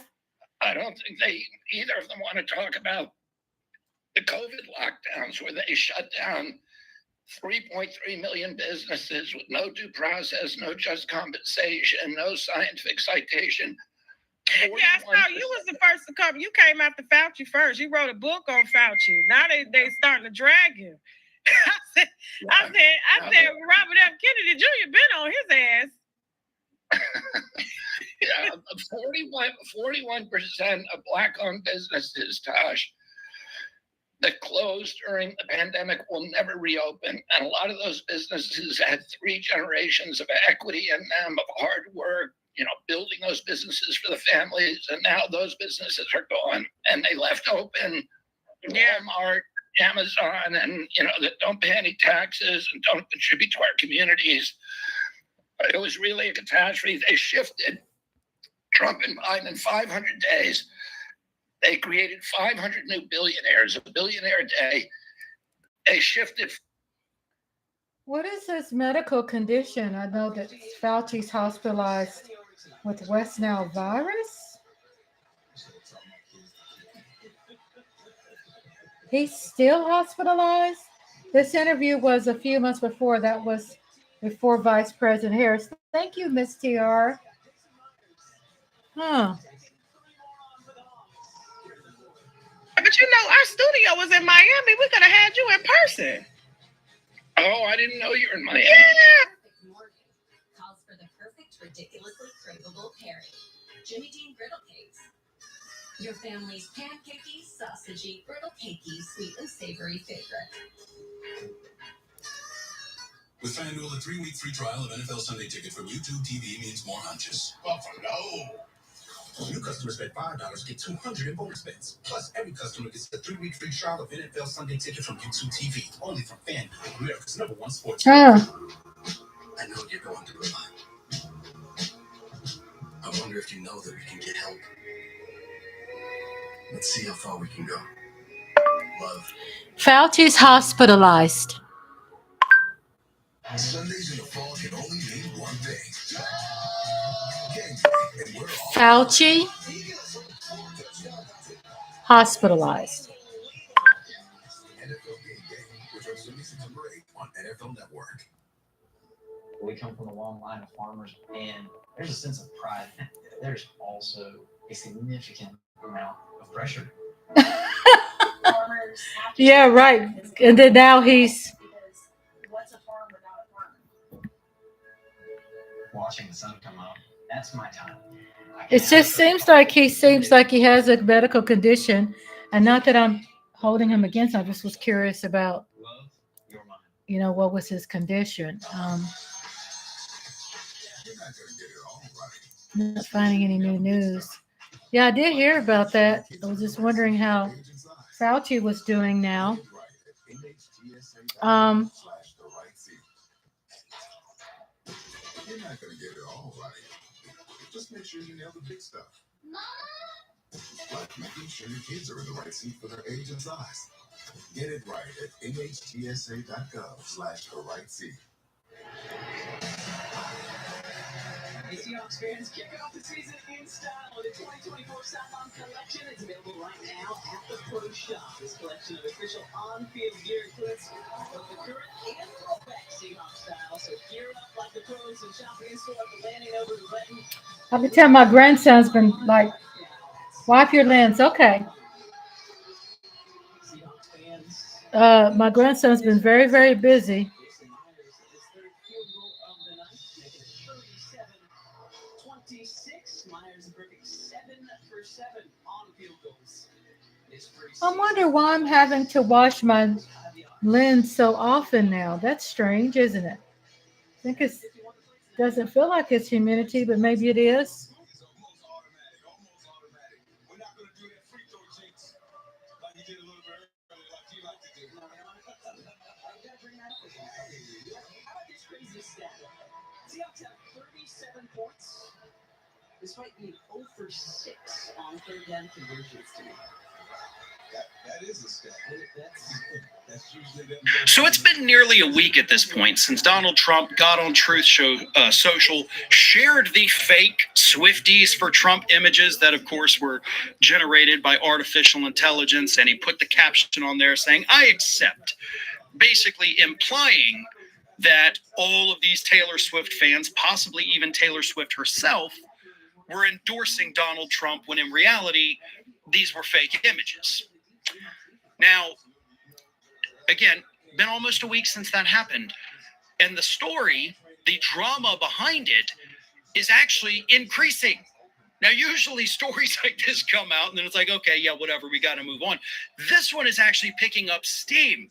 And it's picking up steam in a way that is really horrible for Donald Trump. Let me explain. According to a report from the Philadelphia Inquirer, Philadelphia in Pennsylvania, obviously a very crucial swing state that Harris is now winning. Trump's got to win it. But the Philadelphia Inquirer spoke to a bunch of Taylor Swift fans, as they call them, Swifties, and they're super pissed. Like, they are beyond pissed off at Donald Trump. So Trump has now pissed off these swing state Swifties who, as they say in the interviews they did with the Inquirer, they're a force to be reckoned with. And that is completely true. So let me read you a couple quotes from these actual Swifties who definitely do not like Donald Trump.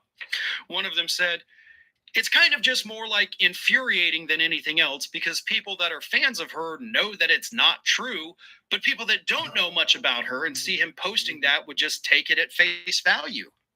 That was, by the way, a 23-year-old Taylor Swift fan. A 22-year-old Taylor Swift fan said, quote, "Does he think that nothing's going to happen? I mean..." Yes, so I do clean it all the time.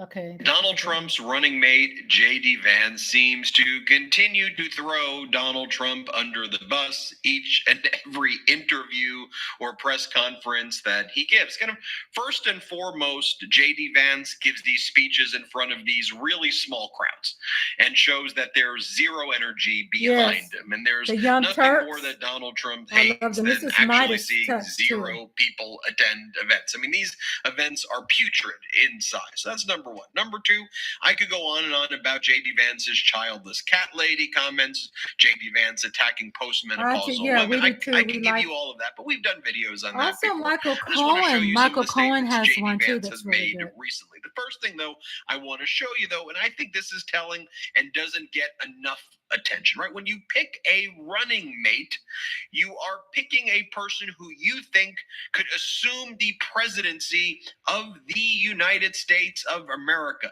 the most important job perhaps in the world. And so when Donald Trump was asked about Mike Aldana, and also Beyonce suing him too for using her music. Anyone seeking the presidency who picks their VP running mate should say yes. This individual will be ready on day one. It is a very simple answer. But when Donald Trump is asked, is J.D. Vance ready on day one? Donald Trump says, no one really cares about the VP. Donald Trump said this at the National Association of Black Journalists event. He said a lot at that event that was unhinged and deranged. But I want to show you this one because this deserves attention before I show you J.D. then volleying back and throwing Trump under the bus. Play this clip. When you look at J.D. Vance, is he ready on day one?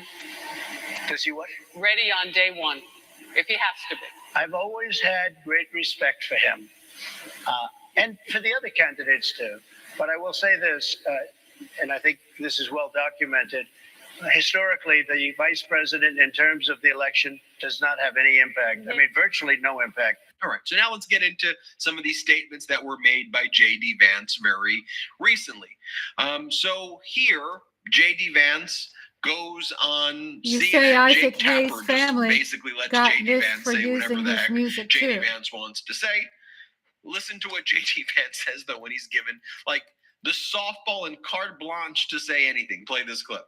And he has voted for. I just don't understand a person in American politics in 2024 who's whining about what happened to them instead of using their leadership and using their influence to make the lives of American citizens better.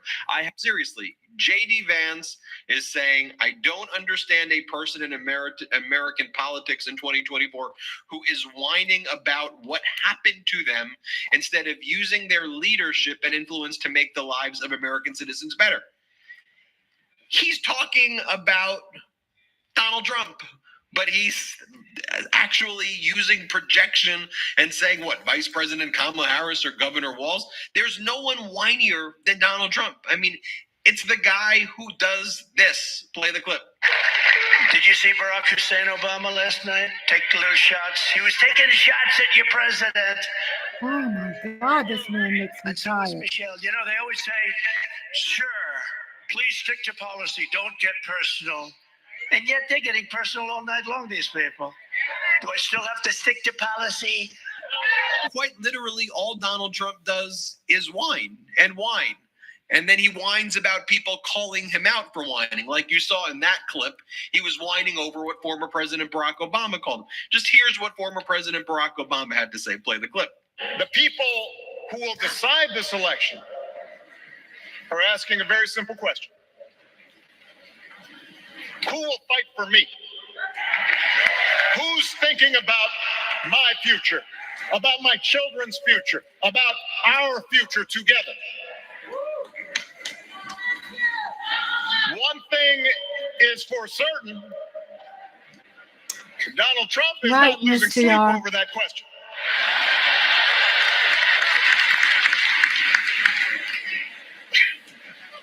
Here's a 78-year-old billionaire who has not stopped whining about his problems since he rode down his golden escalator 9 years ago. It has been a constant stream of gripes and grievances that's actually been getting worse now that he's afraid of losing to Kamala. That's the truth. There's the childish nicknames, the crazy conspiracy theories, this weird obsession with crowd sizes.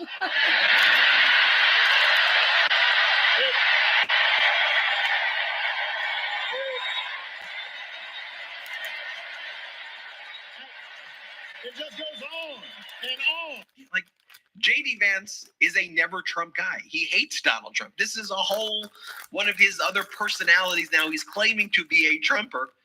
Take a look at this next clip right here. I'm giving you all stuff that J.D. Vance said very recently, because you see that this is happening at the DNC when J.D. Vance is throwing Trump under the bus. So here, J.D. Vance, Donald Trump can point to 4 years of successful leadership and say, I delivered rising prices. Play this clip. Again, it just highlights the extraordinary contrast. Donald Trump can point to 4 years of successful leadership and say, I delivered rising prices. As our editor-in-chief, Ron Filipkowski, says, I know he's always hated Trump, but I don't think he's supposed to be talking about Donald Trump raising prices on things, which is true, but that's what J.D. Vance is saying. So then J.D. Vance goes to Asheboro, North Carolina. Again, small crowd, and J.D. Vance says the following. We do not need a president with terrible judgment. We need Donald J. Trump back in the White House. Seriously, J.D. Vance said, we do not need a president with terrible judgment. You mean like when Donald Trump said that, like a miracle, COVID was all going to go away like this? It's going to disappear. One day it's like a miracle. It will disappear. You can't make this stuff up. So then J.D. Vance says, my message to the leader of labor unions and others in the labor movement is, who is going to actually help the American workers? Donald Trump or labor unions? Here, play this clip. Look, I think that my message to Sean Fain and any other leader of the labor movement would be, who is the campaign? Which campaign is actually going to protect the jobs of American workers, union and non-union alike? It's the campaign of Donald J. Trump. So sign up, get involved, and support the candidate that's actually going to protect your jobs. Now, again, he's like giving a roadmap to make ads against Donald Trump. Like, you can take his clips, any of them, start your ad with that or your short with that, and then layer in all of the actual facts. It's he could be the narrator for ads or shorts. Now he goes over here. He says the following. He goes, giving Kamala Harris control over inflation policy is like giving Epstein control over human trafficking policy. Play this clip. Giving Kamala Harris control over inflation policy, Shannon, it's like giving Jeffrey Epstein control over human trafficking policy. It shows Donald Trump kicking the head Arizona Police Association off the stage.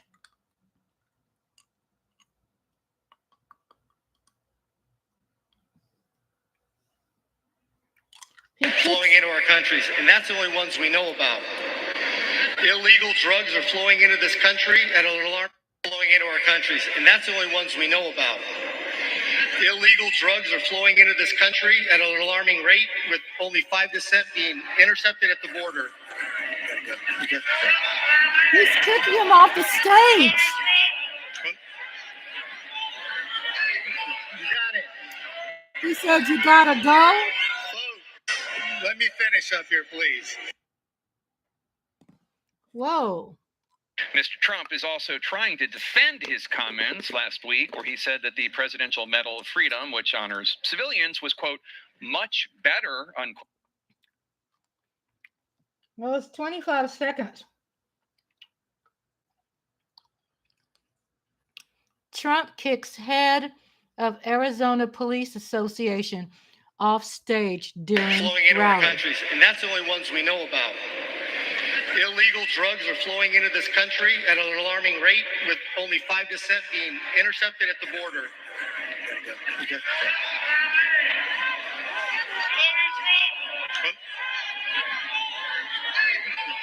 it. Let me finish up here, please. Wow. In today's edition of Inside Project 2025, we're going to focus on Chapter 18, the Department of Labor and its related agencies. But the first.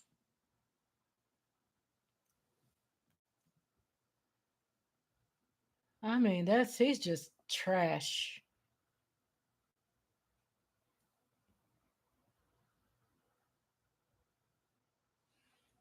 There's one I wanted to see just now. Michael Cohen on why Trump unhinged move backfired. Hope I can play Michael Cohen stuff, because sometimes he will be cussing. And it's not freedom to tell women what they can do with their bodies. Hey, and welcome back to the Michael Cohen Show. He kills me. We are again on our journey to 250,000. J.D. Vance is on the wrong side of politics. So thanks to you Michael and all those Aldana that subscribed. If you didn't, please do. So most of you know that I was at the DNC in Chicago. I literally just returned a short while ago. And I want to say it was electrifying. It was amazing. And I want to talk for a second about Josh Shapiro. I was in the room, and I really was taken by Josh Shapiro. This guy knows how to bring down the House. And then, of course, as a direct result of the applause and the electricity that Josh Shapiro brought to that stadium, Donald Trump had no choice but to decide to comment. So let me start with a clip from Josh Shapiro's speech at the DNC. Kamala Harris, well, she has spent her entire career making progress. Donald Trump, a man with no guardrails, wants to take away our rights and our freedoms. And listen, while he cloaks himself in the blanket of freedom, what he's offering isn't freedom at all. Because hear me on this, it's not freedom to tell our children what books they're allowed to read. No, it's not. And it's not freedom to tell women what they can do with their bodies. And hear me on this, it sure as hell isn't freedom to say you can go vote, but he gets to pick the winner. That's not freedom. Like I said, it was electrifying. The roars that Josh Shapiro got were extraordinary. And this, of course, pissed off on shits and pants. I guess it's understandable, but there's a response. There's an adult type of response that we expect from individuals, especially those type of individuals who are running for the highest office in our land, the presidency of the United States. But no. What does Donald Trump do? He goes straight to his untruth social and he posts something. So let me show you this post. What does Donald start? Look at what he just starts with.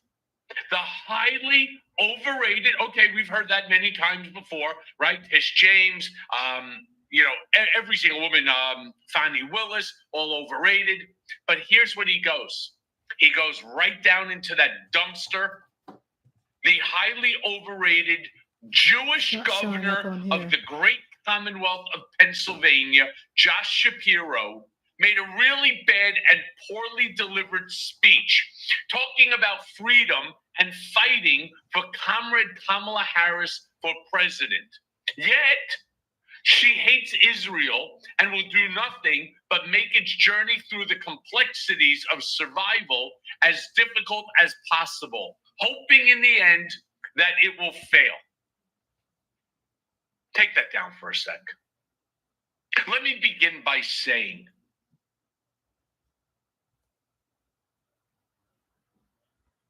This is Michael Popak, Legal AF. Hear that sound? That's the sound of another shoe dropping against Donald Trump. This time, there the are form things of a dropping constitutional all scholar, day long. right-wing I was Federalist up Society till 2 or member, 3 o'clock in the morning. arch-conservative, never having And voted they for were a Democrat every before, 3 hours. former Judge Midas J. Touch Michael was Ludick, dropping I've new interviewed a videos. number of Midas times here on Touch the was Midas like, Touch Network and on Legal I'm like, AF, is endorsing Kamala Harris, going so far as to say in a 5-page written statement, which I'm going to read from in a moment, that American democracy and constitutional republic hangs in the balance, that the Republican Party has abdicated its responsibilities as one of the 2 gatekeepers for our constitutional democracy, and that he has no other choice but to vote and endorse Kamala Harris. Not just vote for her, endorse her. Think about that. J. Michael Ludick, who would be on the Mount Rushmore of Federalist Society, conservative constitutional scholars and judges, who's the head or has been the head or the trustee of the American Constitution Center, is a member of the Federalist Society, is getting off the sidelines as he's been, is now a patriot, and is coming, as he's always been, and is coming forward and saying the right thing, which is we have to vote for Kamala Harris to save our constitutional democracy. It is our only hope. To paraphrase Star Wars. That's where we are with Judge Ludick. It shouldn't come as no surprise. When I interviewed Judge Ludick a number of times on this podcast, he would tell me and our audience about the fact that the soul of America is up for grabs, especially related to the Supreme Court. And he's worried about the imbalance on the Supreme Court and the fact that they have taken what used to be a 3 co-equal branches of government and created an out-of-control Leviathan president who sits above it all. Here's a clip from an interview so you remember and you know and orient yourself on who J. Michael Ludick is. Let's roll that clip. Michael, the Supreme Court's decision in Trump against the United States represents the unsouling of America. America's democracy and the rule of law heart and soul of America.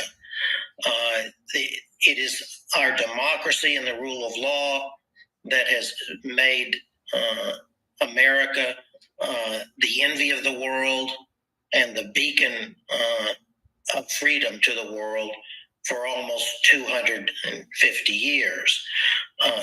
The Supreme Court cut the heart and soul out of America with this abominable decision of constitutional interpretation, or should I say, so-called constitutional interpretation.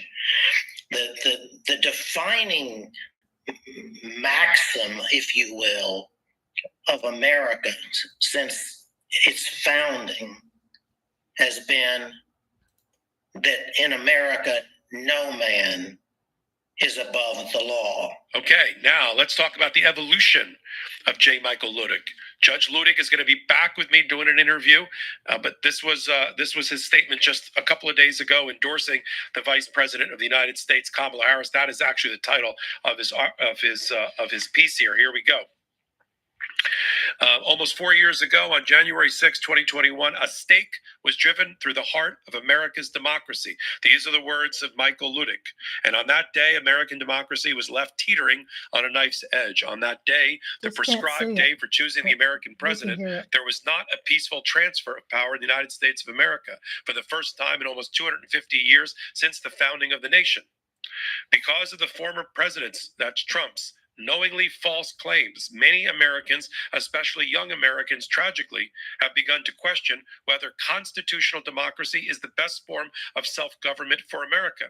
The 2020 presidential election was not stolen from the former president, and he knows that. It was the former president who attempted to steal the 2020 presidential election from the American people, not they from him. To attempt to steal an election in the United States of America is an attempt to steal America's democracy. He can't even bring himself to say the name of Donald Trump, which I appreciate.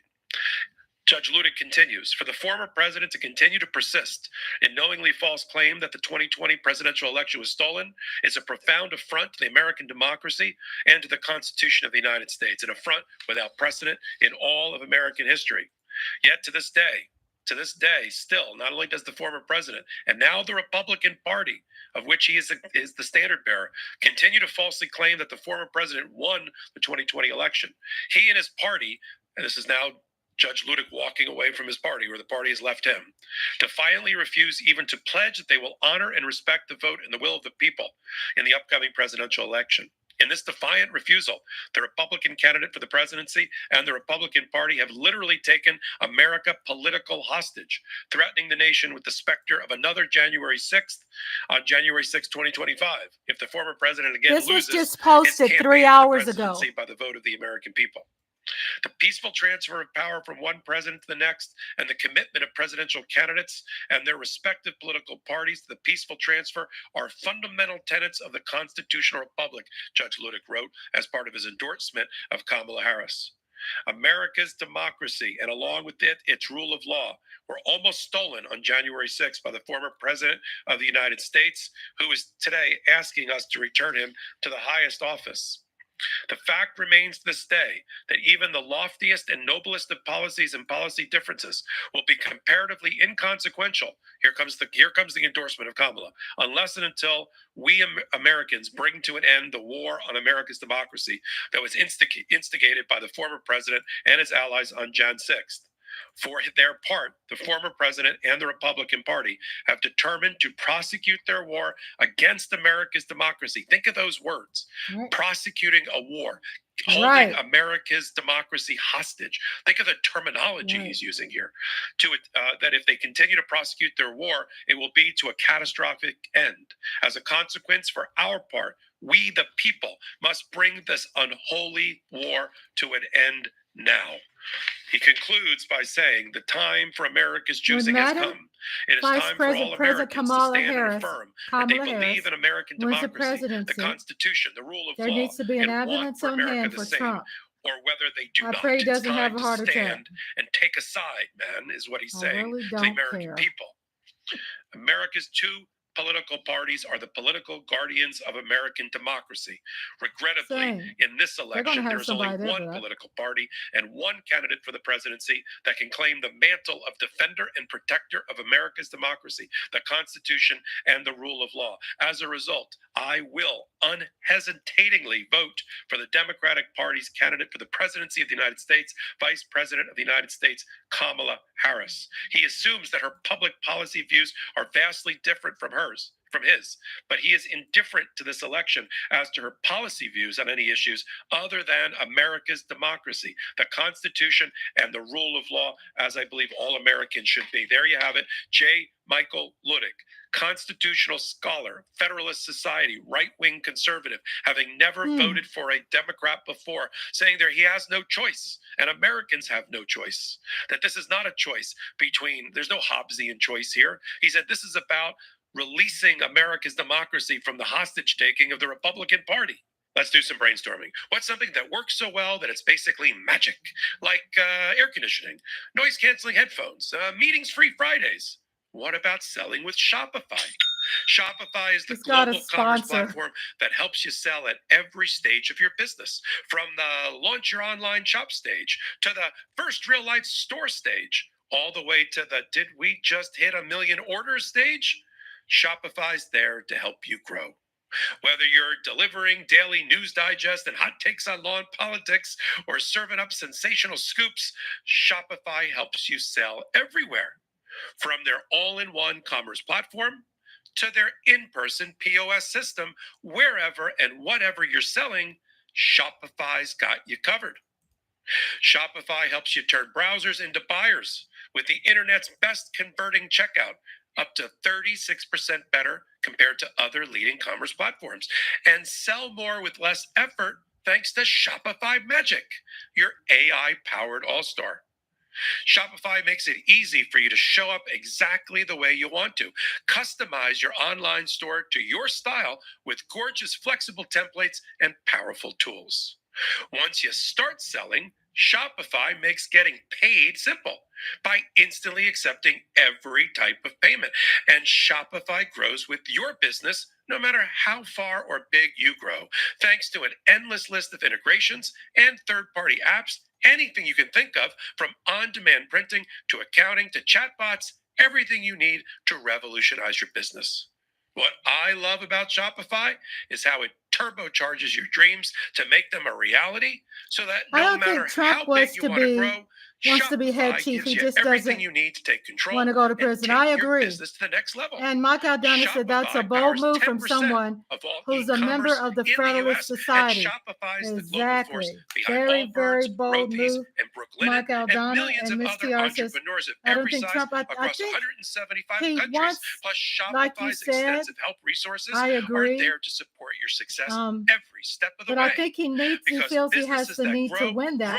So, like you said, he won't. Sign up for a $1 per month trial period at Shopify.com/legalaf, all lowercase. Go to Shopify.com/legalaf in lowercase now all about to grow your business no matter what stage you're in. That's Shopify.com/legalaf. Narcissist. And he sees only one party that is adult, that is responsible to protect the American democratic flame, and that is the Democratic Party. And so he is voting and endorsing full-throatedly, without reservation, without hesitation, Kamala Harris. This worm has turned. This is not just J. Michael Ludick. This is Republicans for Harris. This is in the form of Nikki Haley voters for Harris. This is people that are turning their back and doing what they can to finally tell the Republican Party that it is immoral, that it is hollowed out, that it has left its responsibility, abdicated its responsibility to protect America, and it needs to sever its ties with MAGA and with Donald Trump. There's only one way voters can do that. It's a binary process. Sure, you can donate money. Sure, you can do campaign activities. Sure, you can go to rallies, but there's only one real way. It's voting. It's voting on election day. The switch is on or the switch is off. It's a binary choice, up or down. And J. Michael Ludick is saying there is no real choice here. If you want to support American democracy and avoid the carnage of landscape and dystopic future of Donald Trump, you only have one choice. It's the Democratic Party. There is no other party in America. The other is a cult following. And it's been properly called out with the moral authority and from a platform that only a former federal judge at the level of J. Michael Ludick, who frequently sends in amicus friends of the court brief to the United States Supreme Court, who got off the sidelines of history, who guided Mike Pence to the right decision, not to take up fake certificates at Jan 6th, to recognize the real true casted ballots for Joe Biden and to ensure the peaceful transfer of power. That was J. Michael Ludick advising Mike Pence at the moment when it mattered, with the tweet heard around the world telling him he had no choice but to certify that election for Joe Biden. That J. Michael Ludick is now leaving the Republican Party in order to full-throatedly, enthusiastically, and without reservation endorse Kamala Harris. Right? And a lot of them are very proud to come out against Trump. Sometimes you have to say, well, what took you so long? What took you so long? But they're coming out. It's like, well, it's like a domino effect.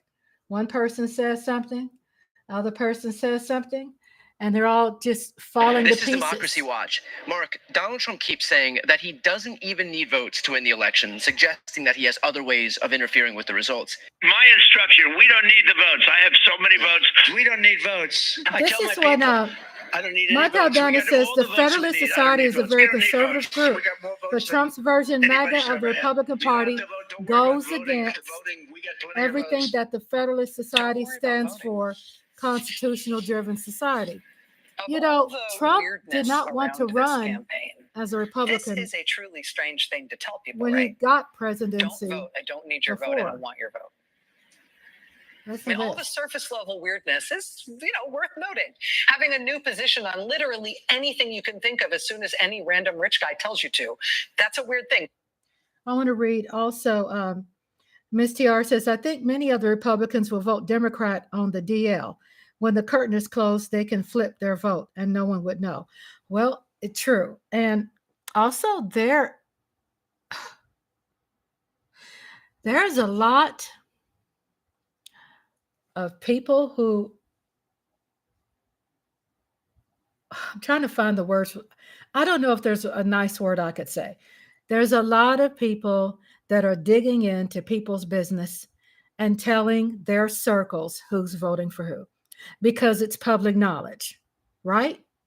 So they all are spying on one another. So it's unfortunate. I mean, when they vote and you see them voting, if they flip and they vote Democrat, it's going to be public knowledge. And so these people are, I mean, I believe what you all are saying and what I'm saying too, is that this is a revolutionary change. You know, when someone keeps nitpicking at something, a hole is about to end up in that basket, right? I mean, it happens. History proves that when you keep effing with something, then the bottom is going to fall out. And this is what's happening with democracy. When those kind of threats are put out there all the time, then something's going to happen extreme. And we're sitting back, eating our popcorn and watching the bottom fall out of the Republican Party, because we saw that before where they were turning against each other. I mean, you see MAGA, it's turning against Republicans. You have Marjorie Greene is turning against Republicans. Marjorie Greene can't stand Mitt Romney. So they're bumping heads. And Mitt Romney, to me, he wasn't that kosher from the beginning either. So I don't feel sorry for any of them. I'm sitting back eating my popcorn. I'm like, good. You all deserve what you're going through. Because, they put out there being loyal oppositionists. And then there was somebody that was worse quadruple worse, triple worse, quadruple worse than the Tea Party. We thought Sarah Palin and Ted Cruz and all of them, was awful. Well, MAGA is even worse, and it's going to keep building and keep growing until something just crashes. And this is what's happening, is that everything is falling apart. People are covering their asses. People are throwing other people under the bus, especially when January 6th happened. People start serving prison sentences. You see, Ivanka has disappeared. The daughter's not saying anything now, and her husband's not saying anything now. It's like they're in hiding because they were interviewed for the January 6th hearing. So it's a lot of falling apart, falling to pieces. Picking And the I'm glad eccentric to witness billionaire's something intern like for your this. running mate, even though you apparently had no idea who he was or what a disaster he is on. And Mike Aldonis is from a Republican POV who's willing to vote Democrat when their political careers are on the line. From a Republican POV who's willing to vote Democrat when their political career is on the line. And all of this is done that has really forced their hand to say something. For them, this is revolutionary. To us, we've been used to getting screwed over. I'm talking about the Democrat Party, when it comes to those systems that we put in place that they call socialism, and try to turn social, and not try, they believe, in turning socialism into just a bad word. Liberal is such a bad word, and they're saying, well, how are you going to pay for all, Kamala, is have these policies out, and then you get Republicans going, well, how's she going to pay for it? Well, guess what, you asshole, you're not paying attention. She said she was going to have making sure that billionaires pay more taxes. That's how you pay for it. So there are ways to pay for this, but their go-to language is to always moonwalk, go in reverse, passive aggressiveness. This is their language. FYI, POV means point of view. Okay, thank you. So they're flipping to Democrat because you have that large population anyway that by habit moves by being copycatters. You know what I'm saying? They don't care about how they look and pride and the will of the people and this and that. They know that their numbers prove that how they raise money, that it's about power. It's about them having power. It's about, having more money for military. And all that is understandable to a certain extent. But when you're stealing from the poor and you're feeding to the rich and you're eliminating everything and you want to eliminate the middle class, then what do you have left?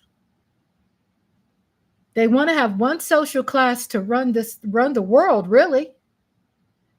They don't want a middle class. They damn sure don't want the poor and seniors and anybody with physical mental disabilities. They're fighting for one social class, and that is the wealthy. And everything else outside of the wealthy is trash. And easily, with the Project 2025, you'll be put in a position of enslavement. And it's not just blacks this time. Racism and prejudices are different than they were in the 60s. I didn't say necessarily things are better. Things are worse. Because not only have blacks always been in that position of being shoved and pushed, in a deep, dark hole, but now white people, brown-skinned people, and different complexions who don't agree with them, who don't like them, who disagree, they are also the outcast, and they are pushed out. So then you have this retaliation of percentages of Republicans who have been challenging their status quo, and they're being shunned. So then you have them retaliating. This is their revolution. This is a whole nother revolution. It's different. It's not always black and white. And I was saying this a long, long time ago before I had a YouTube channel. It's not black and white. It's majority white, mostly male, and over here is everybody who's against them. If you're against status quo, it's why you see so many Republicans are scared to say anything, and in the past have been really scared to say something. Then you have someone like John McCain and Mitt Romney, and now you have what's this lady who used to work for him, Trump, and quit, and now she has told all of her followers to vote for Kamala. I think that was this morning or yesterday morning. What's her name that used to work for Trump? She was running. I don't know. She was running for Republican presidency, and now she told all of her followers to vote for Kamala. Let's see what's her name. Asked her voters to vote for Kamala. Trying to see if I can find her name. It's like on the tip of my tongue. It's like I see it, but it's just not coming out. Let's put down Republican.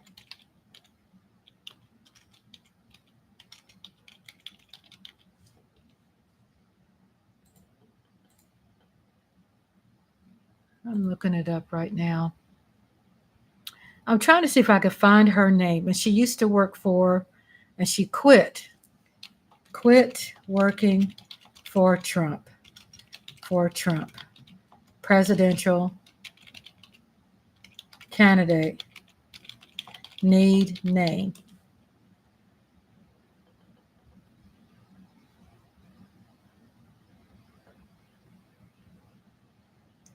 I need to probably look for it.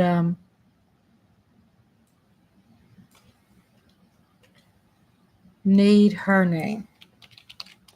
Haven't been really purposely wanting to remember Republicans, but if I see them, it's like I know who they are. Republican asked for her followers. Republican female presidential candidate 2024 asked her followers to vote for Kamala. What's her name? Let's see if I can get her name. I don't know why it's not coming up. Latina, she's not Latina, but I think she's native, has some native blood. But all I have to do is put in name of Republican 2024 candidates. Let's do that. Because I want to get that name is why I'm taking my time to find that. I got to get the name. Candidates list.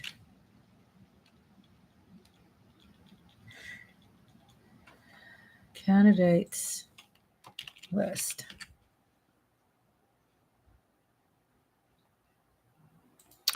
Okay, let's see if we can get some names here now. I don't know why they don't have their names there. Should be easy. Here it is. Nikki Haley. Nikki Haley. Yes, Michael Dada got it. Nikki Haley. Let me see if I could find that. Nikki Haley asked her voters to vote for Kamala.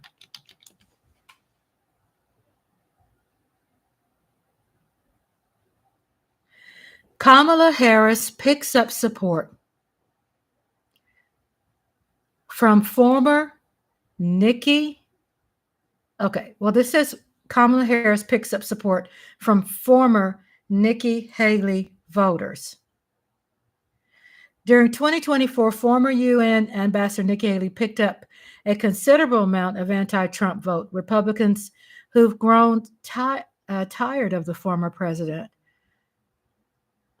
Haley voters for Harris. Across social media, Haley voters for Harris is perhaps one of the most prominent anti-groups. that's now backing the vice president. During talks with media, campaign director Craig Snyder provided insight into why certain Haley supporters are crossing party lines in this year's presidential race. Hubby told me that yesterday, that Nikki Haley is wanting to send a message. Haley voters speak out on switching to Kamala Harris. So you all check that out too.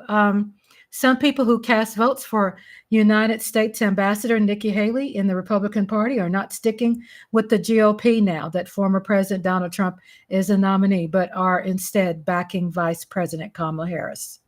Haley, who previously served in the Trump administration, was the final candidate to stay in the race against Trump. She ultimately dropped out, and she later endorsed Trump. But it was clear some of her supporters felt differently as she continued to get a sizable chunk of voters in primaries long after she had suspended her campaign. So somewhere...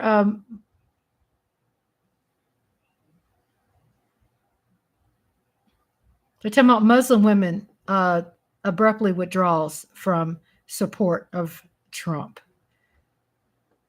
That's interesting. But I knew somewhere, I just don't have time to look for it now, but you all can get, we got Nikki Haley. I sent you the video on this subject. Okay.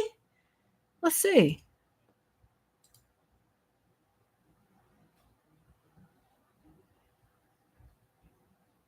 Republican sees Trump for who he is. Interesting video. Dark Brandon. Yeah, I love that one too, about Black MAGA, which I would like to see. This one I wanted to play. Then I want to play one that Mike Aldana, because I wanted to play this out loud because he's getting now interviews about interviewing Black people. I definitely Black Republicans, but let me do this.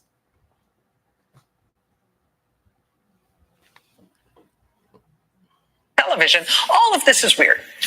But telling voters, do not bother to vote for me, it doesn't matter if you do, I don't need your votes.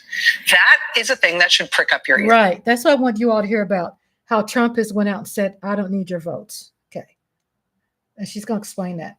Mike Aldana says, this is why former U.S. Senator Representative Arizona Jeff Flake always stood his ground against Trump, but he couldn't stomach the backlash he was getting from his colleagues and quit. Nikki Haley. Okay, listen to this.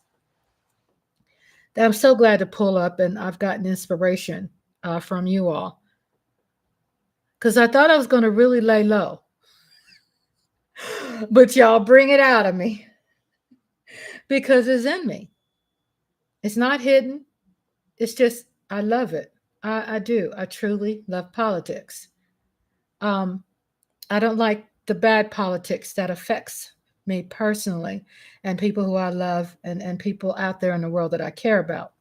But I do love it because I like talking about it, because I feel I can speak against it, that I have a little knowledge there where I can speak against it. But listen to Rachel Maddow real quick. I mean, she's very reputable. And I got to make sure I pay attention to Mike Aldana and the right video, but I definitely want to cover Black, interesting Midas touch. ID'd on that fake undecided vote. I know, I saw that because I saw we're on CNN. And we got to play that too. Okay, I'm all over the place. Let's get to one thing at a time, okay? I got to play that too.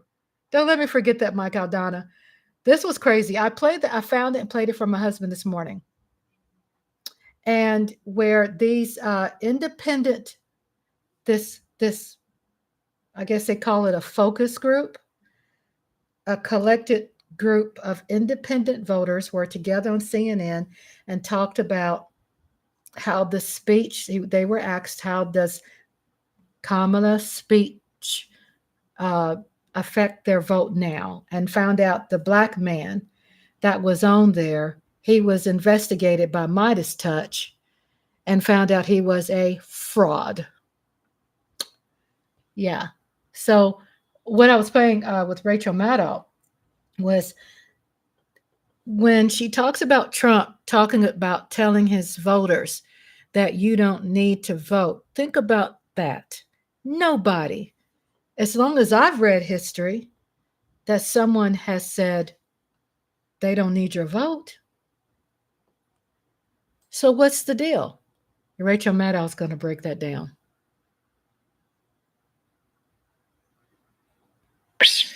Because what that means is that he doesn't think he needs to win the vote to win the election. One of those ways just came surging into the open. So what did your team at Democracy Docket just uncover? Yeah, so Matt Cohn, one of the writers at Democracy Docket, wrote a piece about a network of self-styled election integrity groups. Let's be clear. These are nothing other than right-wing vigilante operations. They are small armies of volunteers that are trying to identify registered voters that they don't want to vote. These are people who they want to kick off the voter rolls, notwithstanding the fact they don't know them, they've never met them, and they are targeting these folks for removal in state after state, county after county. Where are we seeing these right-wing efforts to try and disenfranchise massive numbers of voters by removing them from the rolls? We're seeing them all over the place. I mean, we're seeing them in battleground states Pay like attention, pay Nevada, attention. Michigan, Wisconsin, North Carolina, Georgia. But we're also seeing them in states that are important like Florida and Texas. I mean, Brian, the fact is, those are the states we already know about. And the real concern is, what are the unknown unknowns? What are the places out there where this is already happening, but it hasn't been detected? Where are the places where they are plotting for this to happen as we get closer to the election? Where are the places where they are going to scale this up? And where are the places where they have election deniers on the inside of these election offices facilitating this oppression activity? So we need to be prepared for this to happen just about everywhere, because we're seeing it in a lot of really important places already. So who's behind these 8 major right-wing groups that Democracy Docket uncovered? Are they affiliated with the Republican Party? Like, who's funding them? So good question where the money's coming from, because, and you and I have talked about this now for months and years, there is a well-funded constellation of right-wing groups that came into being after 2020 that have been filing voter suppression litigation, have been trying to file lawsuits to allow voter intimidation, election official intimidation, and have been part of this mass challenge movement in both filing the charges, but also building the tools to enable these challenges. You know, we've talked before about some of those efforts: Voter Referendum Foundation, Eagle AI, the tools built by True the Vote. So there is a lot of money that is coursing through this system. We know that this ecosystem relies on some very localized grassroots organization like Pigpen Project in Nevada, north of 29 in Wisconsin. But there are also big groups like Cleta Mitchell. Remember her?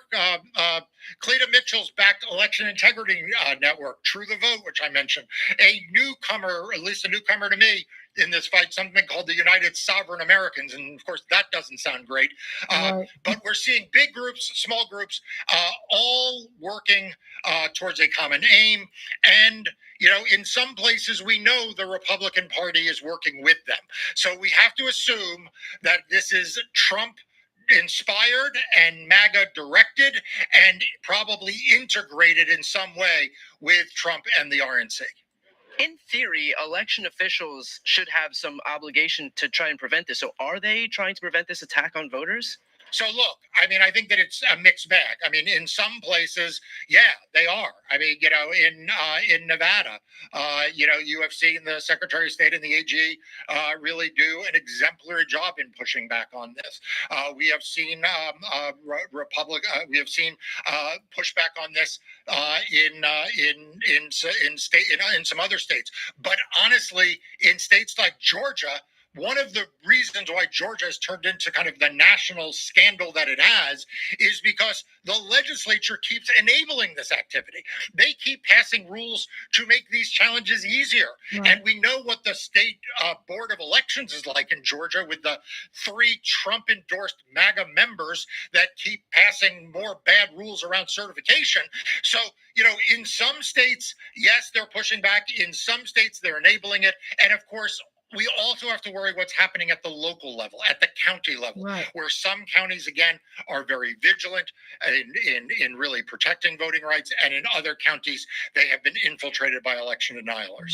Well, I asked this half tongue in cheek, but why doesn't the left reciprocate? Like, not to succeed at this necessarily, but just to show Republicans that this effort is dangerous and that they can screw themselves if they keep engaging in these antics. Look, I think the Desperation. Republican Party is committed to They don't to care a about program of voter losing. They suppression just want to win and go election all out subversion. on the win. Donald Trump was running a election subversion and voter suppression program in 2020. He has built his entire campaign around those notions. He has built an entire movement around those notions, and it is simply not. There is an asymmetry of election denialism. I wrote about Right. this for Democracy Docket, that the kinds of election denier tactics that you see Donald Trump and his faithful engage in, you simply don't see the same on the left or among Democrats. So, each party has a different culture. Each Right. movement has a different set of tactics. Democrats are very energized right now by Kamala Harris and Tim Walz and by an amazing slate of Democrats up and down the ballot to get out the vote and a big movement to protect the votes. Republicans are a sad, decaying movement of people who follow a failed one-term president who tried Right. a violent insurrection in 2020 and is going to lose in 2024. So that's where we are. We have to be worried about this. We have to be vigilant about it, but we're going to stay on our game. Well, I know, a lot of people watching right now can take some solace in the fact that you and your firm and your team are Have you really seen at the, this, at Mike? the forefront of this issue. So for those watching, if you want to support the invaluable work that Mark and his team are doing, please make sure to sign up for Democracy Docket. It's the free news outlet Mark founded to focus on everything voting elections. I'll put the link right here on the screen and also in the post description of this video. I'm Brian Tyler Cohen. I'm Mark Elias. This is Democracy Watch.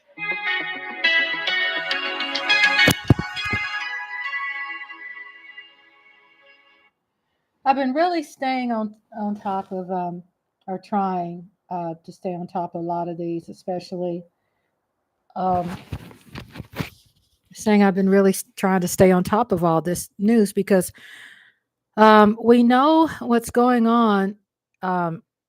Is that this is not trying to scare people, and these are truths and of what's going on, and this is nothing new. And anybody who's telling you differently is really misleading you. I'm not a type of person that gets scared easily at all. And I'm surely not influenced easily. Nowhere am I weak. And so we're getting a lot of people who are using that language also to distract people from even taking voting serious. Okay, so Mike Aldana says, nope, I do follow Brian Tyler. Oh, Cohen, yes, I do that too. Well, that was just dropped 3 hours ago. And I want to play the one you sent me on the rise of Black MAGA, or MAGA. I don't know how it's pronounced, but it's something that if you kind of see Trump in his rallies, how he is acting like he's being a little softer. Of course, to us, it's not.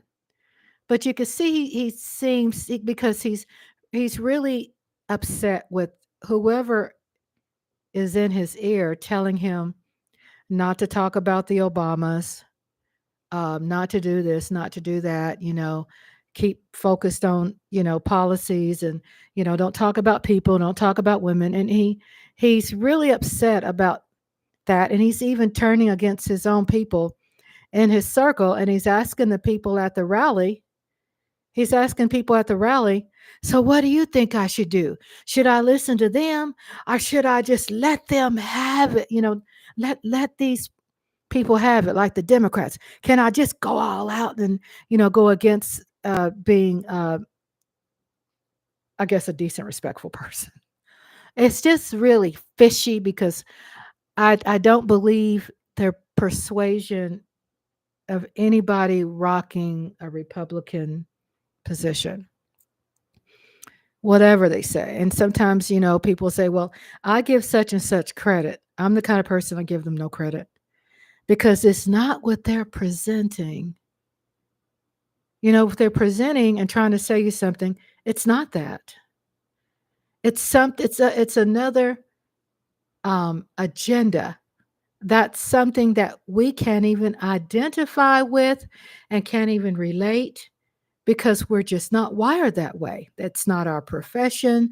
We're in the general public. We have more important things to do, like work, pay our bills, help raise our grandchildren, help our adult children, take them to school, right?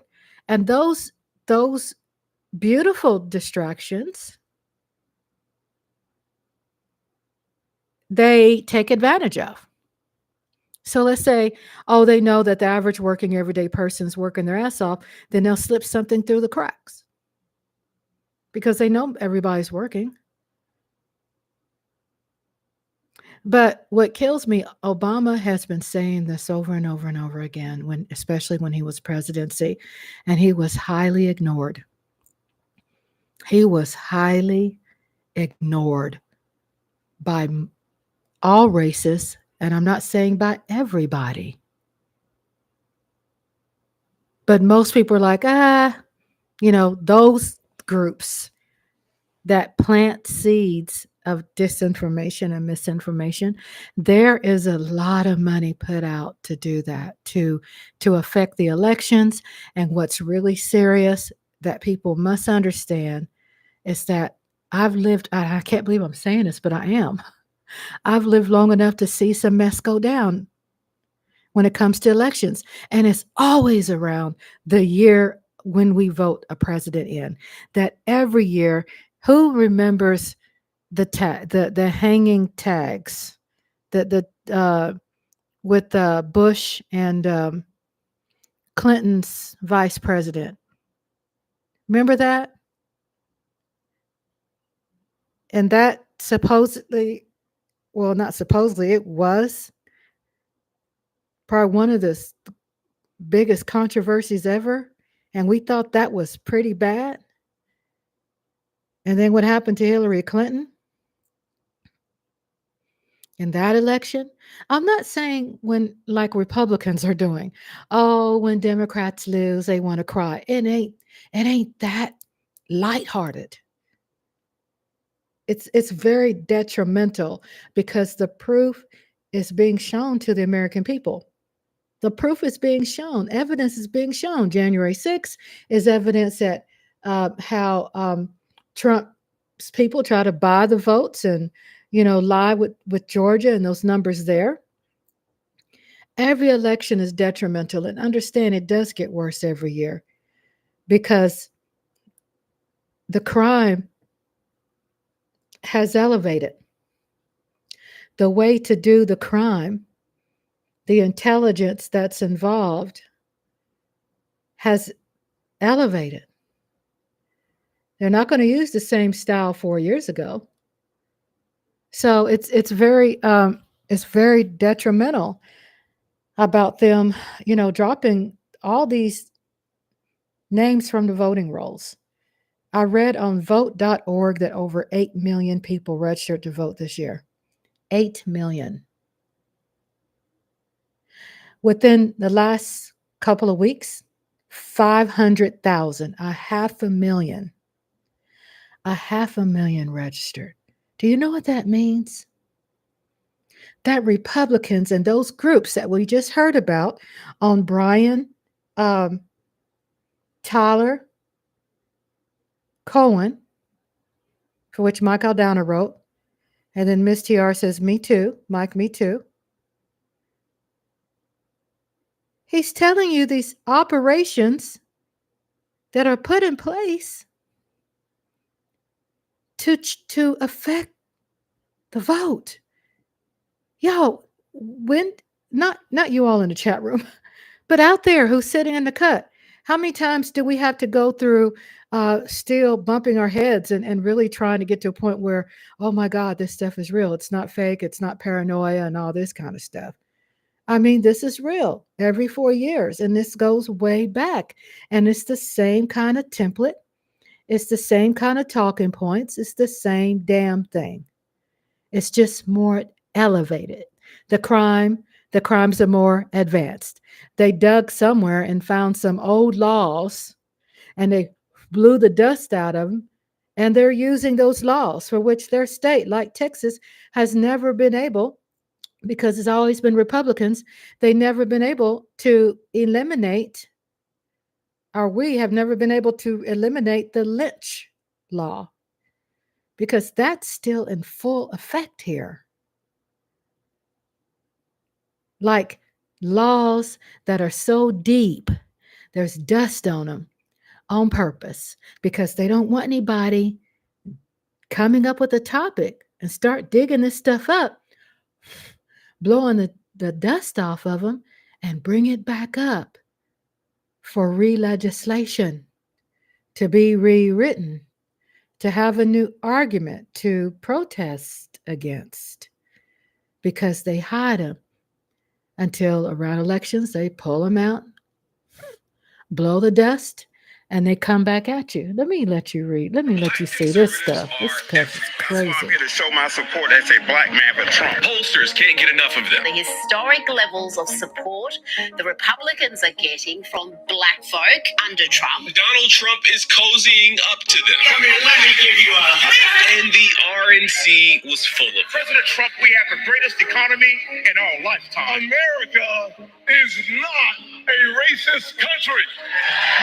Can you imagine President Donald Trump coming to a city and calling a pastor like me? You've probably heard a lot of people talking about black Republicans, but I spent all of the RNC talking to black Republicans. So it is with being a black conservative. I equate it to being gay back in the 50s or 60s. You didn't come out the closet then. And so you look at the people who really saying that about Trump. It's not no uppity Negroes. It's Negroes out the real hood. And that's one reason why I'm pro-Trump and I'm a conservative, is because I truly believe in the individualistic approach to the problems that we see I'm within the trying black not to community. roll my eyes. I'm so sorry. Black Republicans specifically are some of the most disliked and unpopular political figures within the black community for a reason. I'm pissed. Of the 4 black Republicans in the U.S. House of Representatives, zero represent majority black districts. I'm royally pissed. In fact, they all represent majority white districts, something they seem to be very proud of. South Carolina is majority white, correct? Yeah, it's still. My district is majority white district. Your Utah is majority white district, correct? Michigan, Florida, is your district majority white district? Well, how do we get here? Like, a lot of white people have to vote for it. There is an obvious disconnect, and that's what I want to explore today. I wanted to know what draws a black person to identify with this Republican Party. Trump has been for black people, regardless of what the media say, for a long time. The Bible says we perish through a lack of knowledge, right? So until you teach the people, that's the only way they're going to learn. So it's our job, me especially as a black conservative, to get out there, get on the ground, and teach these people all about the black conservative movement. And when you look at the movement now, especially right now, we speaking, baby. I learned a lot about black Republicans in these conversations. Their motivations, their stories, their goals. These are real people with genuinely held beliefs. Beliefs that I largely disagree with, and I told them as much. It wasn't policy. It was white people. It wasn't white people. It was no. Let's be very clear. It was white people. No. I tried to have respectful dialogue with them. So in It's this a great video, I want video. to share these people Hubby with and you, I but watched also the share whole some thing. of my reflections on the experience of listening to, fact checking, and disagreeing with Black Republicans. I learned a lot about Black Republicans, and I think you will too. So with that, let's dig in. Let's dig in. In talking to Black Republicans, I found that their most consistent ideological North Star was an emphasis on personal responsibility. For those I spoke to, there was a real value for rigid individualism as opposed to collective progress. Let me know if and this identity. is too Take loud. Topher, for example. He's a Christian rapper, has millions of followers online, and believes, according to him, in an individualistic approach to progress for Black people. And that's one reason why I'm pro-Trump and I'm a conservative, is because I truly believe in the individualistic approach to the problems that we see within the Black community or America as a whole. And you can think about it, Black Wall Street, Harlem Renaissance, all that time, we was doing great. But when the policies came in and started destroying the Black community slowly and slowly, matter of fact, it was supposed to get rid of poverty, or at least lessen it, but we have more poverty now than we had back then. I think you'll notice a theme of dissonance present in these interviews. On the one hand, for example, Topher endorses an individualistic approach to solving the problems we face as a community. But on the other hand, he points to Black Wall Street or the Harlem Renaissance, communities that I would consider on the Mount Rushmore of Black collective power. And he points to them as times we should look back on with admiration. The question is, which one is it? Is it rigid individualism where we get it out of the mud on our own? Or is it about creating communities where we work together to build our collective resources? What's also interesting is that somehow for him, these communities no longer exist because of liberal or progressive policy decisions. But when the policies came in and started destroying the Black community slowly and slowly, matter of fact, it was supposed to get rid of poverty or at least lessen it, but we have more poverty now than we had back then. I think it's worth pointing out that this more poverty now than back then line is verifiably false. It falls in line with a theme that people like Byron Donalds have advanced continuously throughout this election cycle. The idea that we were better off in any way during the Jim Crow era. During Jim Crow, the Black family was together. Yeah, that's right. During Jim Crow, more Black people were not just conservative, because Black people always have been conservative minded, but more Black people voted conservatively. It's worth noting that the Black poverty rate has been falling ever since Black people started receiving civil rights protections. It's almost as if these progressive policies worked. Now, you mentioned Black Wall Street, brother, and I want to be very real with you. Yeah. Black Wall Street was Tulsa, Oklahoma, the Greenwood District, where Black people built their own community, had their own self-sustained community, beautiful economy, making it for themselves, and white people destroyed it. Yeah. It wasn't policy. It was white people. Well, white people. It was no. Let's be very clear. It was white people. No. It was those white people. It was white people hell? in that community. Absolutely. Exactly. And let me just say this: Elaine, Arkansas, Rosewood in Florida, Atlanta, Georgia, the Sweet Auburn District, North Nashville, and Nashville, Tennessee. Each one of these communities were booming Black economies, where white people, not in the same place, destroyed those communities. So you can't say it's policy when Black people do what they need to do and build for themselves, and white people destroy it. Right. So why is it that you would frame it as a policy thing? Right. I didn't frame it as a policy thing. We can rewind it. You said it was white people. You meant I said it wasn't white people. It was those white people. And the reason why I'm So saying that is because stupid. now we're trying to categorize all white people as evil. No. And what I'm trying to say is back then, because a lot of people don't know this, I'm gonna put this on record. Black Wall Street rebuilt themselves after that.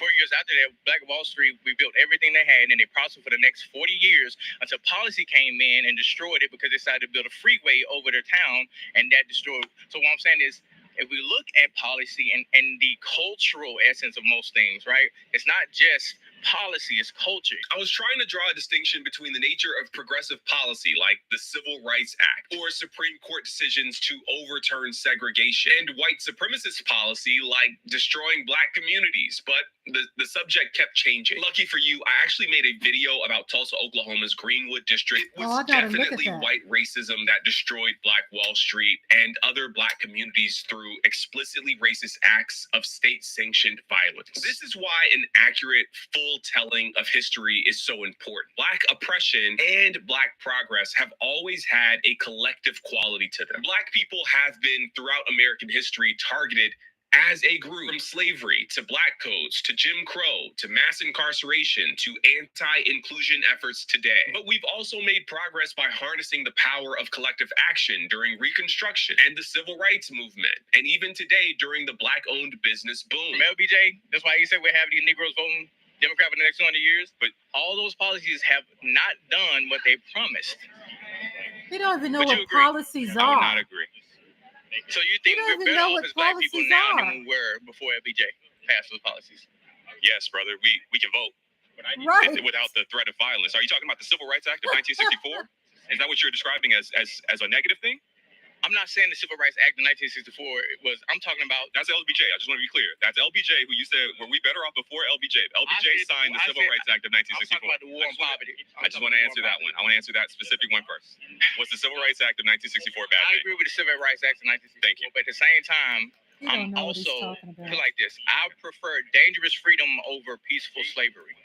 I don't know what that means. What Explain it more. means is I would rather, given the fact that even back then we still had our families together, communities were stronger back then, I would rather deal with the dangerous freedom of not knowing and controlling people with policies as much as possible versus the peaceful slavery of being married and tied to the government. Given Trump's well-documented history of saying and doing racist things, I wanted to know how these black people could be drawn into Trump's political orbit. So I talked to Pastor Lorenzo Sewell. Yeah, so anyone that wants to come to church, they're able to come. So when President Trump called, I thought about it like you calling me and saying, hey, Pastor, I want to invite a friend to church who has 34 felonies. Hey, Pastor, I want to invite a friend to church who is a womanizer. Hey, Pastor, I want to invite a friend to church who This is could be a different. racist. He's the lead Trump pastor uses at a his black money church in Detroit to that Trump pray, to visited be a earlier predator. this year. He We're was not also talking a about poor featured people in the speaker at streets. the RNC. So all my friends back in Detroit who are Democrats, I want to ask you just one simple question. You can't deny the power of God on this man's life. You can't deny that God protected him. Could it be that Jesus Christ preserved him for such a time as this? Could it be? Why should black people support the Republican ticket and Donald Trump specifically? That's a good question. You know, what I would say to any black person is this, specifically about the Republican platform. I would say, look, do your research, right? I would say, look back to 170 years ago in this state, where a group of patriots stood up and they started that grand old party to stop the expansion of slavery. If a black person said, well, Pastor, Donald Trump is racist, the Republican Party is racist, well, let's play that theme out throughout history. Let's look at who was the party of slavery, who was the party of Jim Crow, right? Who's the party of the slave codes? Well, those are Democrats. Let's have that conversation. And when you look at when the Senate was integrated, those were black Republicans. When we look at Frederick Douglass, black Republican. So that's on the political pissed side. about I believe this that go-to black Americans crap. should be willing to look at the Republican. I get pissed. I get pissed.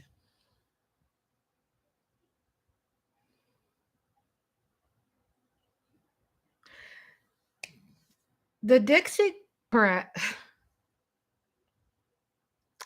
When you hear somebody like this that's in these churches running their mouth and use the Bible to tell lies, or as they say, half-truths. Okay? Half-truths.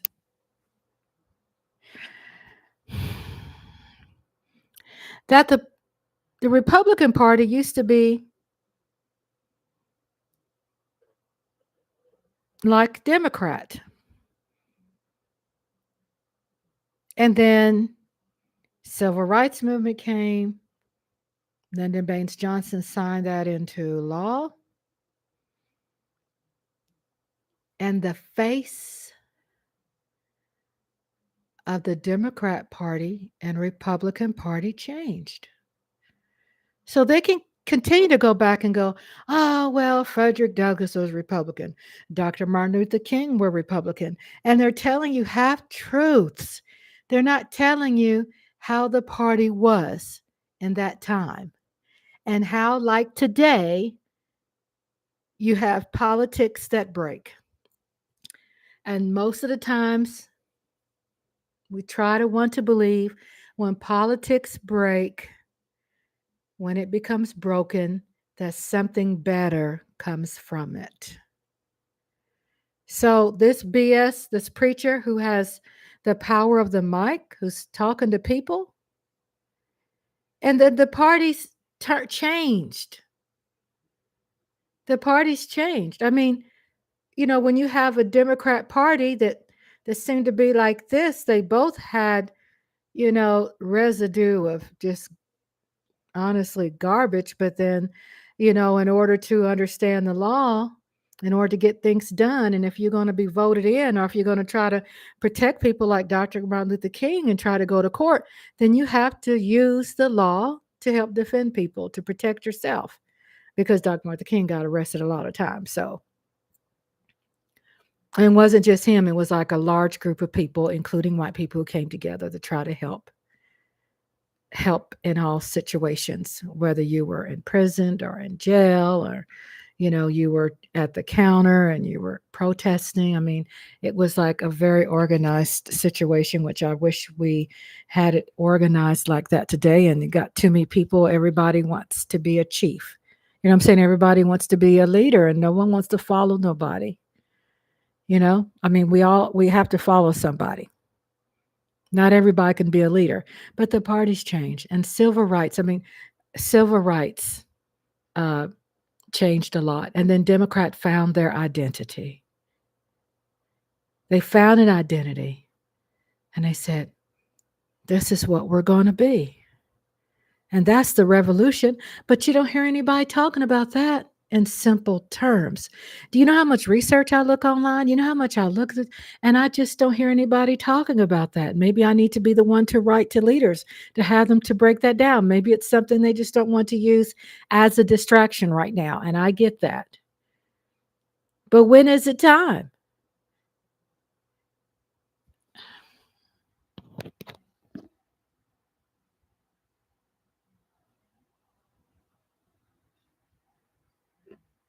Platform. In terms of my political convictions as a pastor, my conviction in my heart, a black woman's womb is the most dangerous place for a black child to be.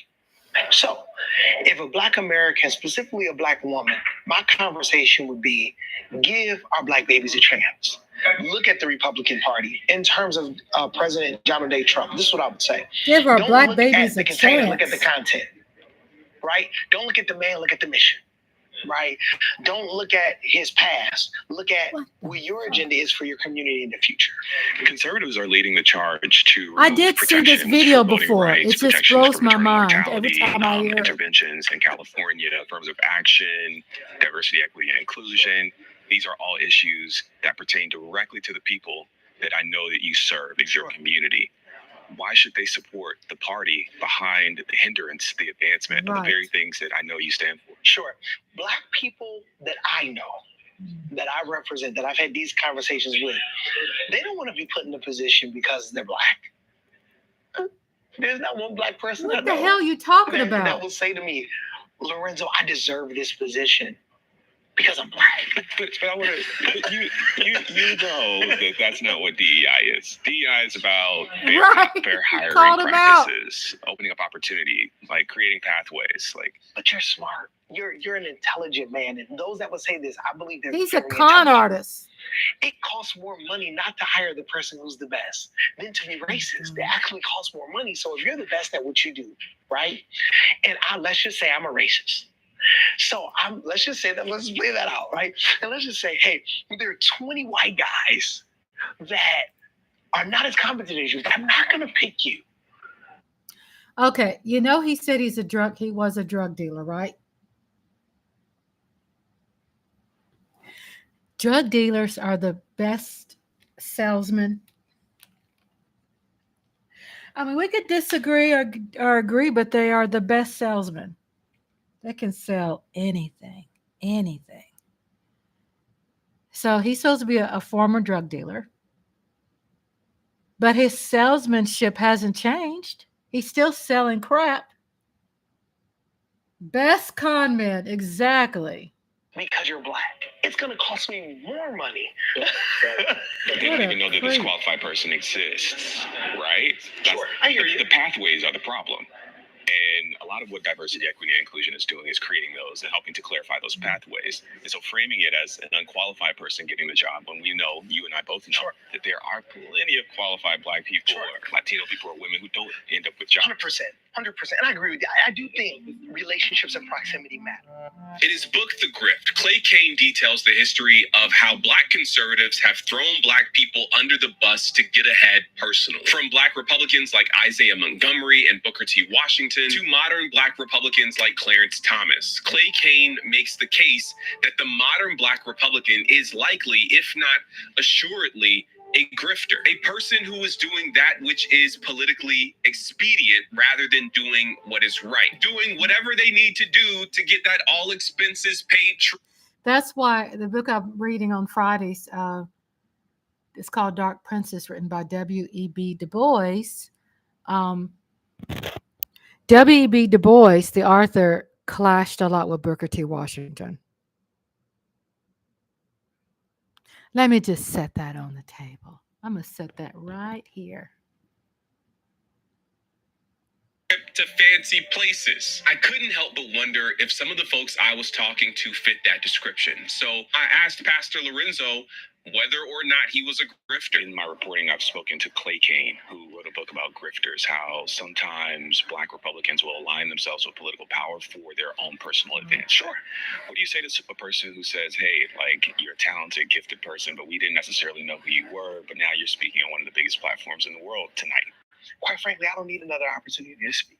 Has the He got paid. He got paid. Write you a big check? No. I mean, if they did, it's just going to go nothing right wrong with getting paid. anyway, right? Just saying. At the end of the day, He got that's where my paid. salary goes. You've mentioned Frederick Douglass and others from the 1800s, early 1900s. In those times, Black Republicans were elected by Black people. Sure. Today, Black Republicans, they're elected in majority white districts. Agreed. Why is it difficult, maybe even some would say impossible, for a Black Republican to be elected in a Black? That's a good question. You know what? I wrestle with that. I think the biggest problem is the Republican Party, in my opinion, they have, I believe, drifted from their roots in terms of Black people having authority within that party. I don't believe the Republican Party has learned well how to support financially those who are Black Republicans that want to come out the closet. I equate it to being gay back in the 50s or 60s, right? Or even 70s. You didn't come out the closet then, like the movie Philadelphia, right? Because you could be ostracized. So it is with being a Black conservative. We have been, the Lord has blessed our church. He's been very kind to us to really serve our community. However, me just having President Trump at our church, if I could play the voicemail, sir, these are the ones I haven't had time to delete. If I could send you the emails, where it's like, really? I mean, people that I thought loved me, they're like calling me everything but a child of God. I'm like, hold on for a second. Can we have a conversation? Why are you like? How does that make you feel? You know, I was a drug dealer. I was a street pharmacist, right? A street pharmacist. So people that you live hurts. I have to be frank with you, you know. But other people that don't know you, don't understand your motives, I get it. When intentions are high, motives are questions. Intentions have been high in our country as it pertains to politics. So people question my motives. I understand that. But for the people that love you, it hurts. It really does. And that's the reason why Black people won't come out the closet. A relatively small percentage of Black people will vote for Trump this November. But I have a take, and I want to share it with you. A more inclusive and racially diverse Republican Party could be a good thing. American conservatives and Republicans have made the lives of Black people difficult on purpose. From the Southern strategy to welfare queens to anti-woke, anti-DEI stuff today, American conservatives have galvanized their white base by making the lives of Black people harder. It could be a good thing to see more Black Republicans if it means that the Republican Party is becoming actively hostile to the racists who have called that party their home for the last 60 years at least. Make American politics inhospitable to racists. I'm all in on that that platform. But the reality is that racists, or at least racism enablers, were present and accounted for at the RNC. They were given stage time, had exclusive access, and seemed central to the whole operation. And I'll tell you what did not feel central. Black people. I actually attended the Black Delegate event during the RNC, and something really interesting happened. The event was taking place away from the main convention center. And in the middle of it, unexpectedly, former President Donald Trump's motorcade could be heard approaching the event from a distance. People have been having a great time before that moment, but you should have seen the excitement on people's faces when they realized it was Trump approaching their event. It really felt like this big moment of acknowledgement, the perfect punctuation in a banner year for Black Republicans. Journalists and news crews were scrambling to get into position to make sure they captured that moment when he comes to this event. But then his motorcade just drove by. It turned out he wasn't coming to the event. It wasn't on his schedule.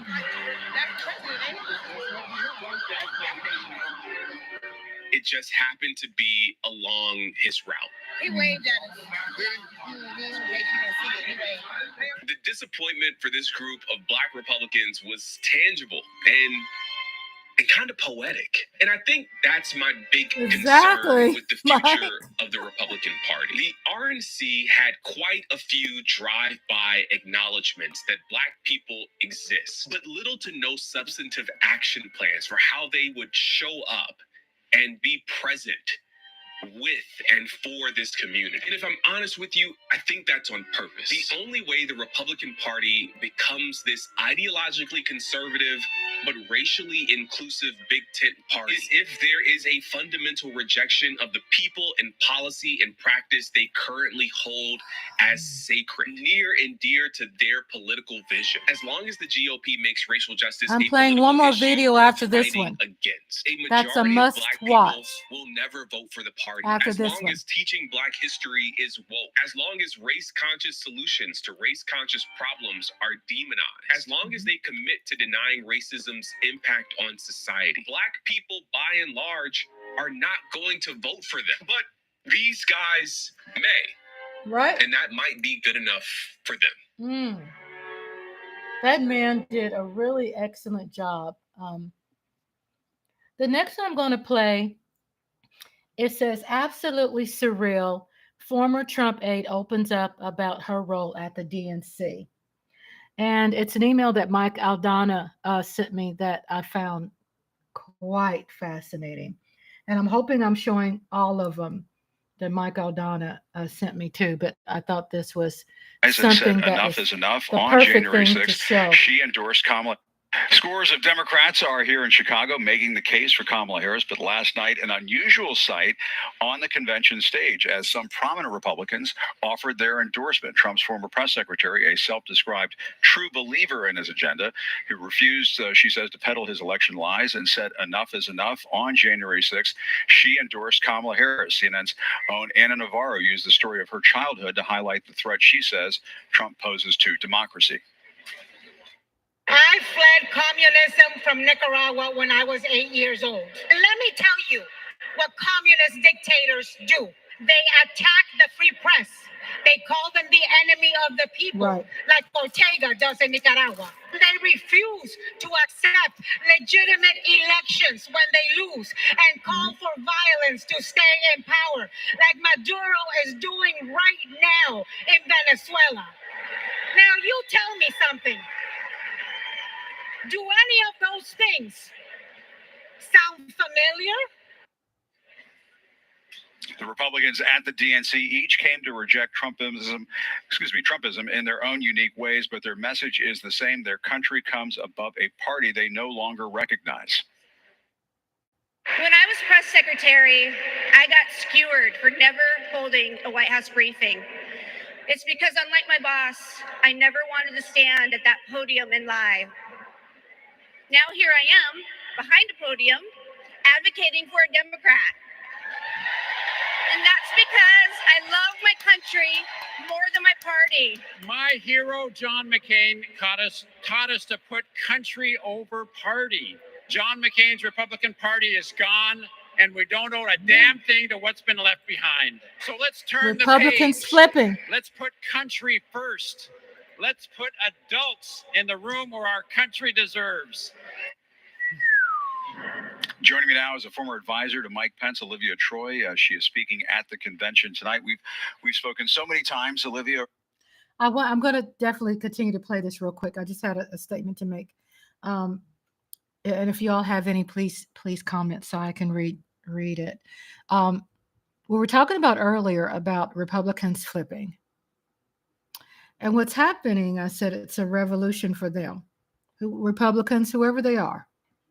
It's a revolution for them.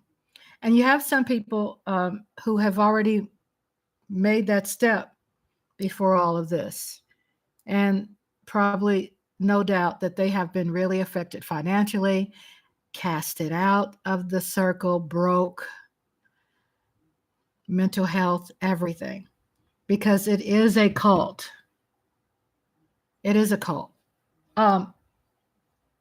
This is a trend. It is a revolution. It's people who are speaking against their own party because, like Mike Aldana used something here about religious, let's see, something I want to scroll up and find.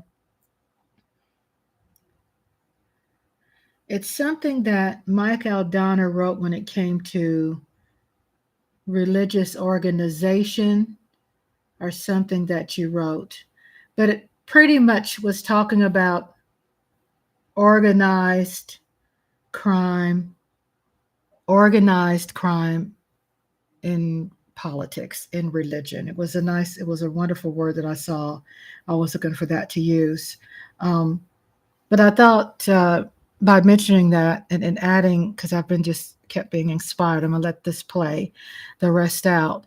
But it's very important to recognize, like I said, that I think it's so many people of color, brown and black people, we only recognize, our civil rights movement, but then we do have to do an upgrade. And that upgrade is to understand that race is worse, racism is worse, and that that it has evolved. It has not gone away. Are you coming to bed anytime soon? Yeah.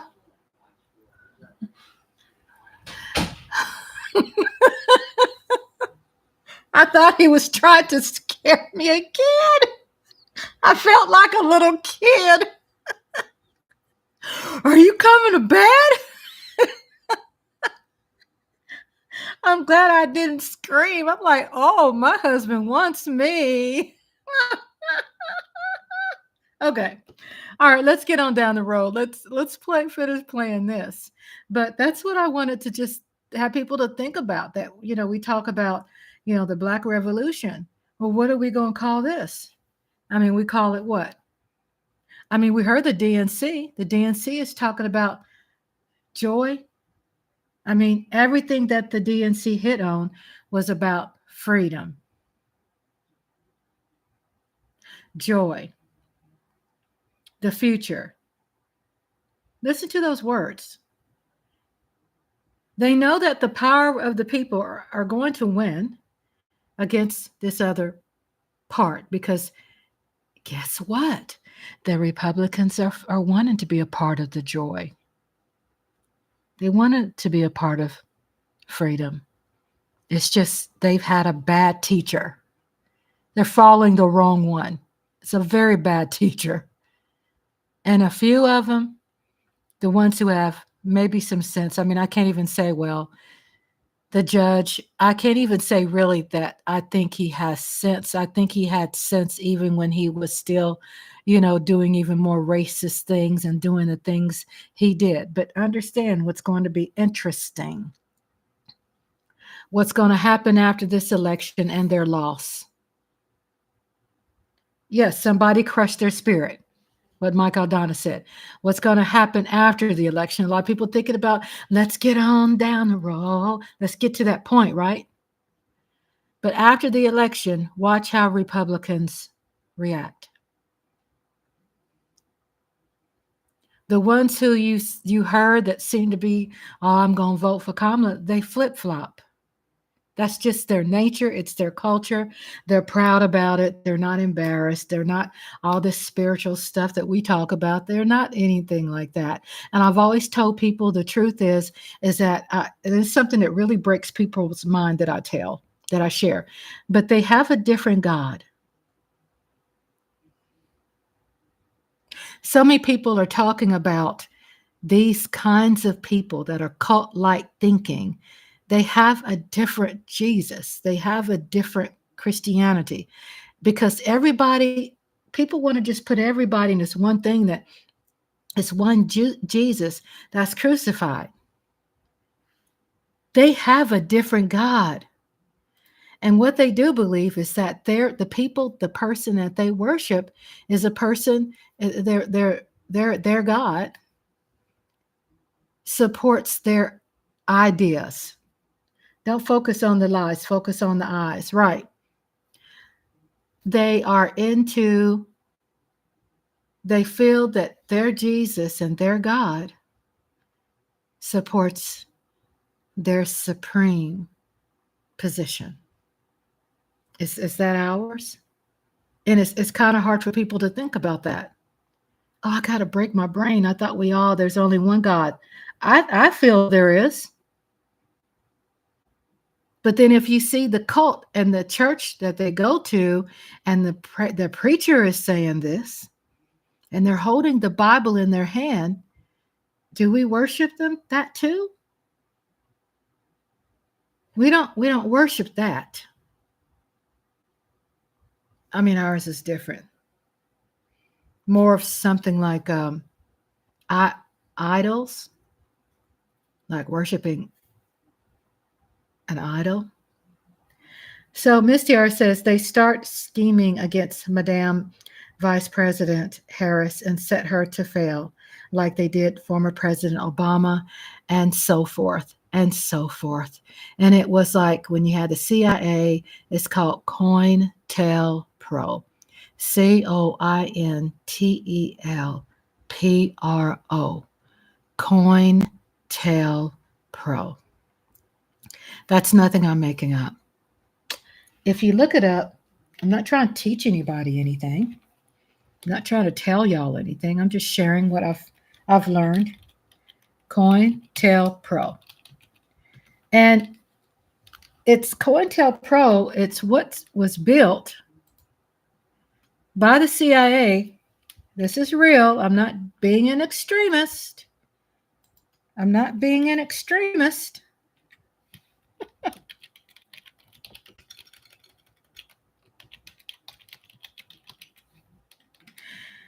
That it says, I'm going to get back to this video too, derived from counterintelligence program was a series of covert and illegal projects conducted between 1956 and 1971 by United States Federal Bureau of Investigation, FBI, aimed at surveilling, infiltrating, discrediting, and disrupting American political organizations that the FBI perceived as subversive.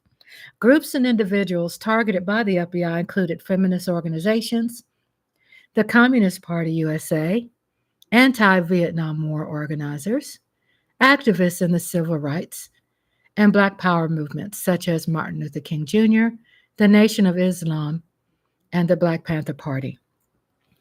Environmentalist and animal rights organizations, here's the list still continues. The American Indian Movement, the Chicano and Mexican American groups like the Brown Berets, and the United Farm Workers, and independence movements, including Puerto Rico independence groups such as the Young Lords and the Puerto Rican Socialist Party. All the program primarily focused on organizations that were part of the broader New Left. Does it sound familiar? That all the program primarily focused on organizations that were part of the broader far New Left. Remember that? They also targeted white supremacist groups such as the Ku Klux Klan and the National States' Right Party. The FBI has used covert operations against domestic political groups such as Inception. However, and I'll let you all read, I'm not going to read everything to you, but it also breaks down this list and letters where they have put together in 1964 a suicide letter that the FBI mailed anonymously to Martin Luther King Jr. King interpreted the letter as an effort to persuade him to commit unalive himself. More portions of the letter would be released in 2014. Understand that all this stuff is coming out. Is why I mentioned about it being a new hate. Yesterday's, one of the days I did, I think it was yesterday. Today's Saturday, Friday, Thursday. I talked about there's a new hate. Because why? Because there is new evidence that is still being discovered. This was a letter written by the FBI to Dr. Martin Luther King in 1964, and it was just released in 2014. So books are being rewritten. History is being upgraded. And they're talking about the COINTELPRO Black Hate, which focused on King and the SCLC, Student Nonviolent Coordinating Committee. So, and it talks about when the program was revealed, 1971. And it talks about the names who were involved in this. Presidents who were a part of this. So how does this tie into what I'm talking about? Hello, Jeff Lee. Sweet dreams. Sweet dreams to you. So how does this tie in what I'm talking about? Everything. It ties into everything. It ties into all of it. So the reason why I mention it is because this goes way back, as long as not even as it goes back further than what you remember. Female body inspector, Jeff Lee? Really? Really? Sweet dreams, sweetheart. Love you, Jeff Lee. Last couple of years, but here you are at the Democratic National Convention. You and I have talked about this before. You are a lifelong Republican. You used to vote Republican in every election. Basically, whoever was on the ballot, that's what you did. And here you are at the DNC. It's got to be surreal.